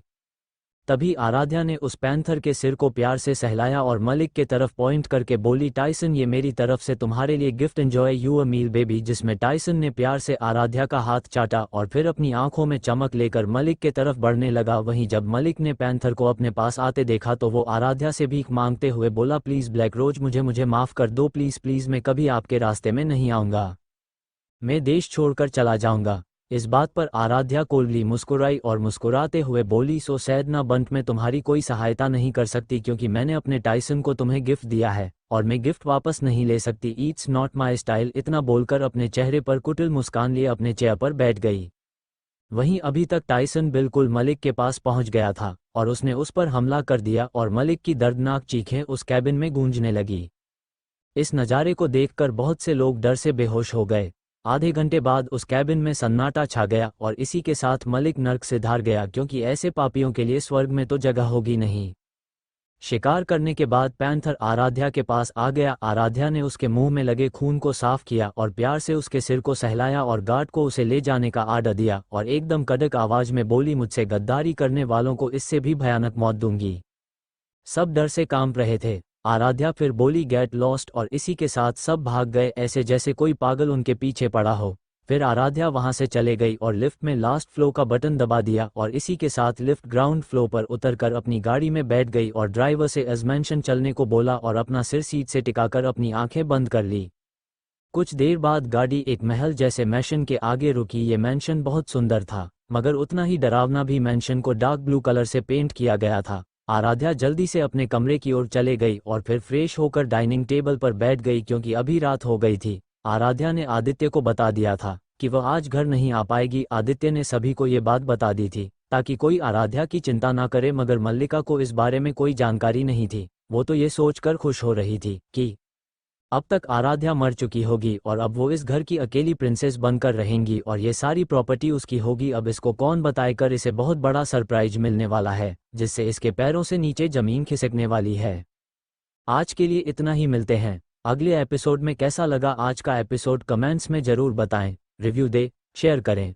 अगर आपको कहानी पसंद आ रही है तो लाइक शेयर कमेंट्स करें और कहीं पर गलती हो रही तो माफ़ करें, क्योंकि ये मेरी पहली कहानी है, मुझे अभी ज़्यादा नहीं आता। कॉलेज में धमाका। अगली सुबह आराध्या अपने टाइम के हिसाब से उठ गई। उसने अपना वर्कआउट पूरा किया, नाश्ता करके अपनी एक बाइक उठाई और उसे लेकर कॉलेज को निकल गई। वो बाइक अभी तक मार्केट में लॉन्च नहीं हुई थी। जैसे ही आराध्या कॉलेज पहुंची, सभी उसको रुककर देखने लगे। किसी को पता नहीं था कि बाइक पर लड़का है या लड़की। आराध्या सीधे बाइक को लेकर पार्किंग में जाती है और बाइक को पार्क कर देती है, मगर जैसे ही अपना हेलमेट उतारती है सब उसे ही देखते रह जाते हैं। वह बहुत ज़्यादा हॉट और सेक्सी लग रही थी। लड़के अपने आंखों में प्यार और कुछ हवस लिए देख रहे थे और लड़कियां जलन और कुछ नफरत से। आज आराध्या एक हफ्ते बाद कॉलेज आई थी। अभी वो पार्किंग से जाती दो कार आकर उसके सामने रुकी। उसमें उसकी दोस्त अंशिका सिंह, लावण्या रस्तोगी, प्रिंस रायजादा और हर्षित शर्मा निकले और आकर आराध्या को हक कर लिया। उसके बाद वह सभी अपनी क्लास को जाने लगे। तभी उनके कानों में एक लड़की की चुभने वाली आवाज़ उनके कानों में पड़ती है, जो उन्हें ही बुला रही थी। ये कोई और नहीं बल्कि मीरा दीवान, रिया दीक्षित, कामिनी बजाज, राहुल शर्मा, अमन सिंह, ईशान कपूर का ग्रुप द मून साइन था, जो अभी भी कुछ बच्चों को बुली कर रहे थे। ईशान की आंखें कब से आराध्या को निहार रही थी और ये देखकर मीरा गुस्से में पागल हो रही थी। उसने आराध्या से बेहद गुस्से में बोला, तुम्हें सुनाई नहीं देता कब से तुम्हें बुला रही हूँ और तुम हो कि तब से वहीं खड़ी हो, इधर आओ और हमें ग्रीट करो और उस दिन का टास्क भी पूरा करो। उस दिन तो प्रिंसिपल की वजह से बच गई थी तुम। फ्लैशबैक उस दिन जब मीरा ने आराध्या को किसी को प्रपोज करने और किस करने को बोला तो उसे बहुत गुस्सा आया। वो कुछ बोलती इससे पहले प्रिंसिपल वहां आ गए और बोले क्या हो रहा है, यहाँ ऐसे भीड़ क्यों बनाई है, सब अपने अपने घर जाओ। प्रिंसिपल का बैकग्राउंड भी अच्छा था, इसलिए अमीर से अमीर इंसान उनकी बात नहीं टाल सकता, इसलिए सब अपने अपने घर चले गए और आराध्या को कोई टास्क नहीं करना पड़ा और इतने दिन काम में उलझने की वजह से ये बात उसके दिमाग से निकल गई थी। प्रेजेंट टाइम आराध्या और उसके दोस्तों ने मीरा और उसकी बातों को पूरी तरह नज़रअंदाज कर दिया और आगे बढ़ने लगे। मीरा को ये देखकर बहुत इंसल्टिंग फील हुआ और वह गुस्से में आकर आराध्या पर चिल्लाने लगी, यू बिच, तेरी इतनी औकात तो मीरा दीवान को इग्नोर करे। अभी इससे आगे वो कुछ बोलती, आराध्या ने एक झन्नाटेदार थप्पड़ उसके गाल पर जड़ दिया जिससे मीरा संभल नहीं पाई और जमीन में गिर गई। आराध्या ने काफ़ी तेज थप्पड़ मारा था जिससे मीरा के होठों के कोने फट गए थे, जिससे वहां से खून रिस रहा था और थप्पड़ की वजह से मीरा को अपने गालों में बेहद दर्द हो रहा था जिससे उसकी आंखों से आंसू बहने लगे। इतने में आराध्या ने मीरा के दोनों जबड़ों को कसकर पकड़ लिया। अभी आराध्या के पास से मडस और निकल रहा था जिससे वहां खड़े सभी लोगों को डर लग रहा था। आराध्या अपनी आंखों में बेहद गुस्सा लिए बेहद सर्द आवाज में बोली, यू ब्लडी बस्टर्ड, तुमने मुझे गाली देने की हिम्मत की? हाँ, और तुझे कब से मैं इग्नोर कर रही हूँ, तुझे समझ नहीं आता कि मुझे तुझसे बात करने में कोई दिलचस्पी नहीं है, मगर तू पहले दिन से बिन बुलाए मेहमान की तरह मेरे गले पड़ी हुई है। फिर एक झटके से उसे छोड़कर बोली, आइंदा से मेरे आगे मत आना, वरना जिस बात का तुझे घमंड है ना एक ही मिनट पर तुझे संग पर भीख मांगने पर मजबूर कर दूंगी, आई समझ। और हाँ, इसे झूठ समझने की गुस्ताखी मत करना, वरना पछताने का मौका भी नहीं दूंगी। और लास्ट बात, आज के बाद मेरे आसपास भी आने की कोशिश की ना तूने या तेरे इन चिल्लरों ने तो एक एक को जमीन में गाड़ दूंगी। उसने ये बात इतने डरावने ढंग से बोली थी, इस बात पर सबके साथ साथ आराध्या के दोस्त भी डर गए क्योंकि उन्हें भी पता था जब आराध्या को गुस्सा आता है तो उससे बड़ा शैतान कोई नहीं हो सकता। इतना कहकर आराध्या वहां से निकल गई, उसके पीछे पीछे उसके दोस्त भी निकल गए। धीरे धीरे बाकी लोग भी चले गए। अब वहां पर बस मीरा और उसके दोस्त बचे थे। वो सब मीरा को हॉस्पिटल ले गए क्योंकि मीरा डर के वजह से बेहोश हो गई थी। वहीं दूसरी तरफ आराध्या जैसे ही अपने क्लास को जाने को हुई, उसे मल्लिका दिख गई जो जल्दी जल्दी में क्लास की तरफ जा रही थी। इतने में ही पीछे से आराध्या को आवाज लगा दी। मल्लिका ने जैसे ही अपना नाम सुना, उसने पलट कर जैसे ही देखा, उसे आराध्या दिखी जो मजाक उड़ाने वाली हंसी के साथ उसे ही देख रही थी और उसकी तरफ ही आ रही थी। आराध्या को जिंदा देखकर मल्लिका का चेहरा पीला पड़ गया और वो लड़खड़ा गई। जब आराध्या ने उसकी हालत देखी तो वो एक डेविल स्माइल कर बोली, माय डियर कचरा सिस्टर, क्या हुआ, सदमा लगा गया क्या मुझे जिंदा देखकर? आराध्या की बात सुनकर मल्लिका का चेहरा डर से काला हो गया। फिर उसने खुद को संभालते हुए कहा, क्या बकवास है, भला मैं तुम्हें क्यों मारना चाहूंगी तुम्हें, तुम तो मेरी बहन हो ना। जब आराध्या ने ये बात सुनी तो वह हंसने लगी और फिर बोली, सो सैड ना, तुम इतनी अच्छी एक्टिंग करती हो फिर भी तुम्हें अभी तक अवार्ड नहीं मिला और ना मैं तुम्हारी इस सो कॉल घटिया एक्टिंग स्किल में आऊंगी। और माय डियर कचरा सिस्टर, तुम्हारे उस 2 टके के इवान मलिक को मैंने भगवान जी के पास बिना टिकट भेज दिया है। और मल्लिका राठौर उर्फ मेरा, तुम्हारा सपना कभी पूरा नहीं होगा क्योंकि तुम आग से खेलने की कोशिश कर रही हो जिससे तुम जलकर राख हो जाओगी। आराध्या के मुंह से अपना रियल नाम सुनकर मल्लिका को और भी ज्यादा डर लगने लगा। आराध्या मल्लिका को वैसे ही छोड़कर क्लास में चली गई। आज के लिए इतना ही, मिलते हैं अगले एपिसोड में। कैसा लगा आज का एपिसोड कमेंट्स में जरूर बताएं, रिव्यू दे, शेयर करें। अगर आपको कहानी पसंद आ रही है तो लाइक शेयर कमेंट्स करें और कहीं पर गलती हो रही तो माफ़ करें क्योंकि ये मेरी पहली कहानी है, मुझे अभी ज़्यादा नहीं आता। मूनशाइन ग्रुप को लगा झटका, मल्लिका जल्दी अपने होश में आई और फिर तेज कदमों के साथ कॉलेज से बाहर चले गई। आराध्या जैसे ही अपनी क्लास में पहुंची सभी उसे देखने लगे। आराध्या ने सभी को इग्नोर किया और जाकर अंशिका और लावण्या के साथ बैठ गई। कुछ देर बाद प्रोफेसर आ गए। ऐसे ही 2-3 लेक्चर लेने के बाद लंच टाइम हो गया। आराध्या अभी कैंटीन जा ही रही थी, अल्पविराम की एक पियून उसे प्रिंसिपल ऑफिस बुलाने आ गया। आराध्या ने अपने दोस्तों को खाने का बोलकर ऑफिस को निकल गई। आराध्या जैसे ही ऑफिस पहुंची, प्रिंसिपल अपनी सीट से उठ खड़े हुए। सभी उन्हें हैरानी से देखने लगे। प्रिंसिपल को जब रियलाइज हुआ कि उन्होंने कुछ गलत कर दिया है तो वह तुरंत बात संभालते हुए बोले, मिस आराध्या आइए, हमें आपसे कुछ बात करनी है। ऑफिस में प्रिंसिपल के अलावा द मून साइन ग्रुप मौजूद था और मीरा दीवान के पेरेंट्स मिस्टर राघव दीवान और मिसेज सोमिता दीवान भी मौजूद थे। सारे टीचर और कॉलेज मैनेजमेंट के लोग भी मौजूद थे। राघव दीवान और सोमिता दीवान बहुत ज्यादा गुस्से में थे और मीरा दीवान का चेहरा दर्द से पीला पड़ा था। जैसे ही उन लोगों ने आराध्या नाम सुना उन्हें बहुत गुस्सा आया और वह गुस्से से कांपते हुए बोली, तो ये वही लड़की है जिसने मेरी बेटी का ये हाल किया है। इसे अभी कॉलेज से रस्टिकेट करो वरना आपके कॉलेज के लिए ये अच्छा नहीं होगा। उनकी बात सुनकर प्रिंसिपल को बहुत गुस्सा आया, पर वो अपने गुस्से को कंट्रोल कर बोले, देखिए मिसेज दीवान, हम बिना इन्वेस्टिगेट किए कोई फैसला नहीं ले सकते। इस बात पर मिसेज दीवान भगते हुए बोली, आपका मतलब क्या है? अगर मेरी बेटी को कुछ हो जाता तो तब क्या बोलते आप? अभी प्रिंसिपल उनकी बातों का जवाब देते उससे पहले वहां आराध्या की ठंडी आवाज गूंजी, अच्छा तो आप मुझे रस्टिकेट करवाना चाहती है मिसेज दीवान, तो ये बताइए आप अपनी बेटी को क्या सजा देंगी? अभी आराध्या ने इतना ही बोला था कि मीरा चिल्ला कर बोली, आखिर तुम्हारी औकात क्या है जो तुम मुझे सजा दिलाओगी? तुम्हारा तो मैं वो हाल करूंगी कि तुम कभी मुझे नहीं भूलोगी। अभी मीरा ने इतना ही बोला था कि आराध्या बोली, मिस मीरा दीवान, शायद सुबह का डोज कम पड़ गया जो तुम ऐसे चिल्ला रही हो। क्या कहा था तुमसे मैंने? मुझे अपने अलावा किसी की ऊंची आवाज नहीं पसंद, तो अपना वॉल्यूम कम करो वरना कभी भी मुंह खोलने लायक नहीं बचोगी। उसकी बात सुनकर मीरा चुप हो गई। उसके शरीर में डर से कपकपी होने लगी और वह अपनी मां के पल्लू में छिपा गई। अभी भी उसका शरीर डर से कांप रहा था। जब मिसेज दीवान ने यह महसूस किया उन्हें अपने सीने में बहुत तेज दर्द हुआ और वह गुस्से से कांपते हुए बोली, तुम घटिया लड़की, तुम्हारी इतनी हिम्मत, तुम हमारी बेटी को हमारे सामने ही धमकी दो। तुम अब इस कॉलेज, क्या किसी भी कॉलेज में एडमिशन नहीं ले पाओगी। अभी वो इससे आगे कुछ और कहती तभी एक ठंडी आवाज उस कमरे में गूंज उठी, तो मिसेज दीवान, आप इन्हें किसी भी कॉलेज में एडमिशन नहीं लेने देंगी, राइट? इस आवाज के साथ एक बेहद हैंडसम लड़का अपने डार्क ऑरा के साथ कमरे में दाखिल हुआ। प्रिंसिपल जल्दी से अपने सीट से उठ खड़े हुए और जल्दी से बोले, मिस्टर मेहरा, मैं जल्दी ही इस मेंटल को शार्ट आउट करता हूँ, आप प्लीज बैठिए। आदित्य एक नज़र आराध्या को देखकर अपनी चेयर पर बैठ गया।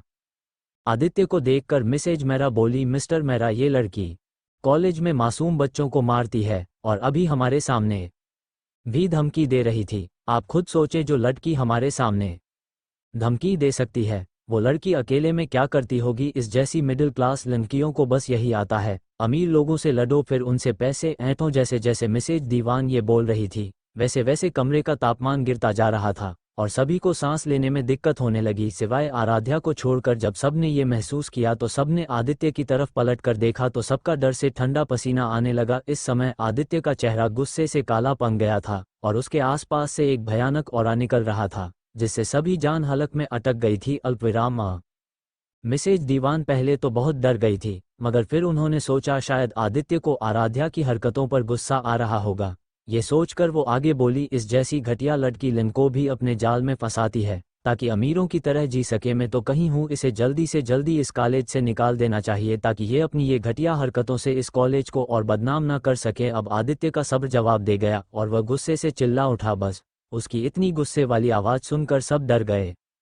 आदित्य खड़ा हुआ और आराध्या की तरफ जाने लगा। सबको ये लगा कि शायद आदित्य आराध्या पर गुस्सा करेगा और उसे कॉलेज से निकाल देगा। मिसेज दीवान ये सोचकर बहुत खुश हो रही थी, मगर जब आदित्य आराध्या के पास जाकर उसके प्यार से बाल सहलाने लगा तो सभी शौक में चले गए। सबसे ज्यादा शौक तो मिस्टर एंड मिसेज दीवान और मीरा को लगा और ईशान कपूर ने अपने हाथों की मुट्ठी कस ली। उसे पहले से ही मिसेज दीवान पर बहुत गुस्सा आ रहा था, मगर अब उसे आदित्य से जलन हो रही थी और आदित्य के आराध्या के बाल सहलाने पर बेहद गुस्सा भी आ रहा था। आदित्य ने आराध्या के बाल सहलाने के बाद उसके फोरहेड पर एक किस की, फिर प्यार से बोला, डॉल आप बताओ क्या हुआ था और अपने उस लड़की को क्यों मारा? वैसे तो आदित्य लड़कियों की बहुत इज्जत करता है, मगर जो लड़की उसकी बहन को परेशान करें उस पर वो बिल्कुल रहम नहीं खाता। आज के लिए इतना ही, मिलते हैं अगले एपिसोड में। कैसा लगा आज का एपिसोड कमेंट्स में जरूर बताएं, रिव्यू दे, शेयर करें। अगर आपको कहानी पसंद आ रही है तो लाइक शेयर कमेंट्स करें और कहीं पर गलती हो रही तो माफ़ करें, क्योंकि ये मेरी पहली कहानी है, मुझे अभी ज़्यादा नहीं आता। द महारा एस प्रिंसेस। आदित्य ने जब आराध्या से इतने प्यार से बात की और उसे डॉल बोला तो सबको लगा शायद आराध्या आदित्य की गर्लफ्रेंड है। मिसेज दीवान और मीरा दीवान का चेहरा डर से पीला पड़ गया था और ईशान कपूर की हाथों की मुट्ठी कस गई। उसे आदित्य पर बहुत गुस्सा आ रहा था और उसे बहुत ज़्यादा जलन महसूस हो रही थी। अभी सब इससे ज़्यादा कुछ और सोचते। आराध्या बोली, बडी नथिंग सीरियस मिस दीवान, मुझे किसी लड़के को किस और प्रपोज करने को बोल रही थी, मगर जब मैंने उसकी बात को अनसुना कर दिया तो ये बात उनके ईगो में लग गई, तो उन्होंने मेरा हाथ बिना मेरी परमिशन के पकड़ा और मुझसे ऊंची आवाज़ में बात की। आपको तो पता है ना, मुझे किसी की ऊंची आवाज़ नहीं पसंद, बस इसलिए मैंने इस लड़की को मारा और इसने मुझे धमकी भी दी तो गुस्सा आ गया तो मार दिया। जब सबने ये सुना तो मिसेज दीवान को अब बहुत पछतावा हो रहा था, अपनी कही बातों पर और अपनी बेटी की बेवकूफ़ी पर उन्हें बेहद गुस्सा आ रहा था।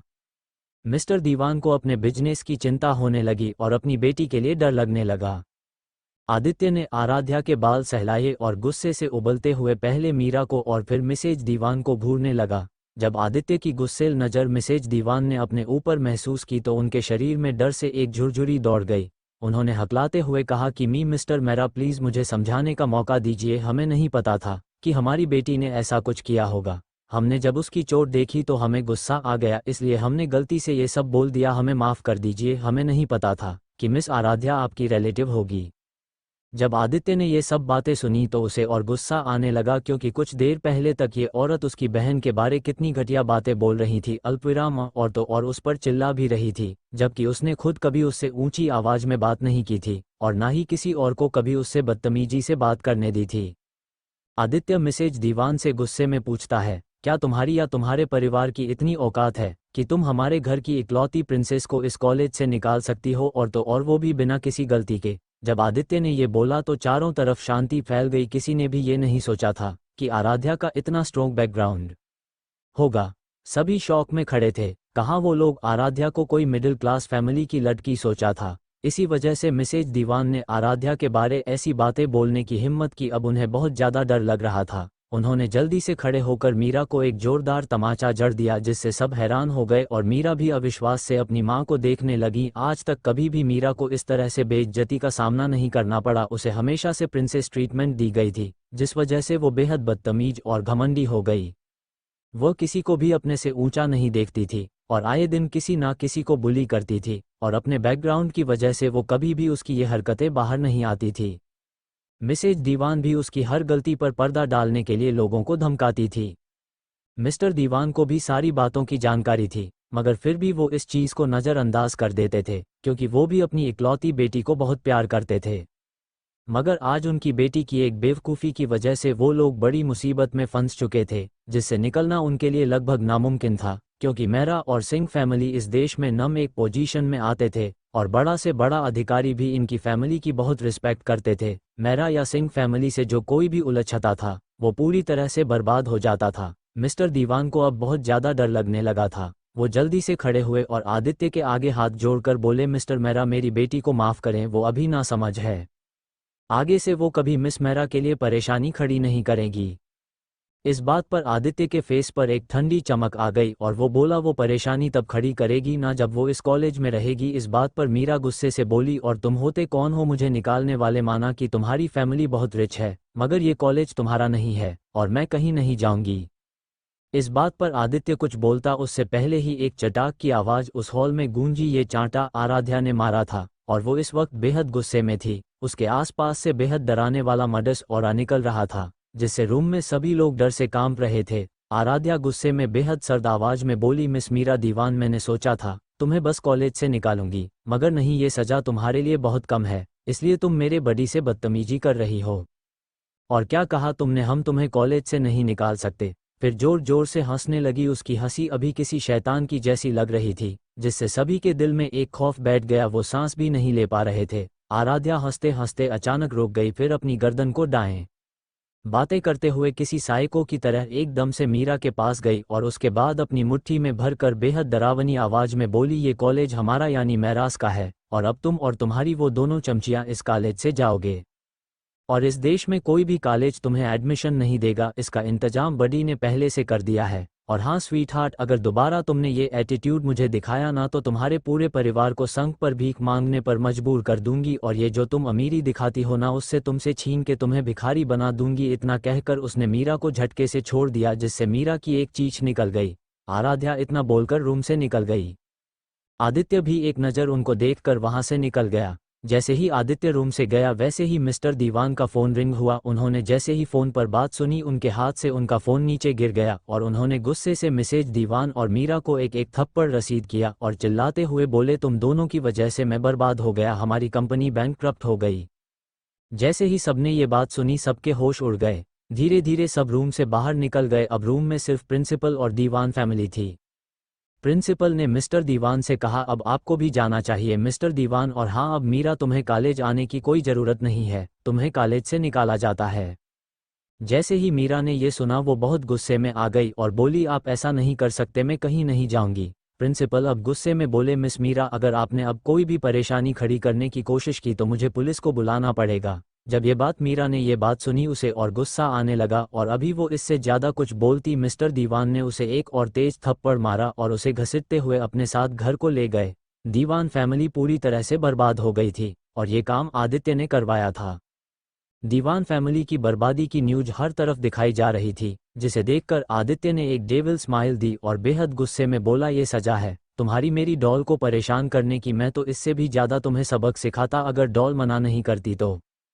उधर सभी को पता चल गया था कि आराध्या मेरा खानदान की इकलौती बेटी है। अब सभी को थोड़ा थोड़ा डर लगने लगा था और सबने सोच लिया था वो कभी भी आराध्या को नाराज नहीं करेंगे। ईशान कपूर अपने मन में सोचने लगा, बेबी डॉल, तुम तो एक मिस्ट्री जैसी हो जिसे सुलझाना बहुत दिलचस्प होगा। तुम मेरा जुनून बन चुकी हो, मैं तुम्हें कैद कर लूंगा ताकि कोई तुम्हें मुझसे ना छीन पाए। अभी तक कॉलेज खत्म हो गया था और सब अपने अपने घर चले गए थे। आराध्या पहले ही निकल चुकी थी, मगर ऑफिस को तभी उसका असिस्टेंट राज आया और बोला, मैम कल आपकी ज़रूरी मीटिंग है मिस्टर सिंह के साथ। जैसे ही आराध्या ने मिस्टर सिंह सुना उसका दिल तेजी से धड़कने लगा।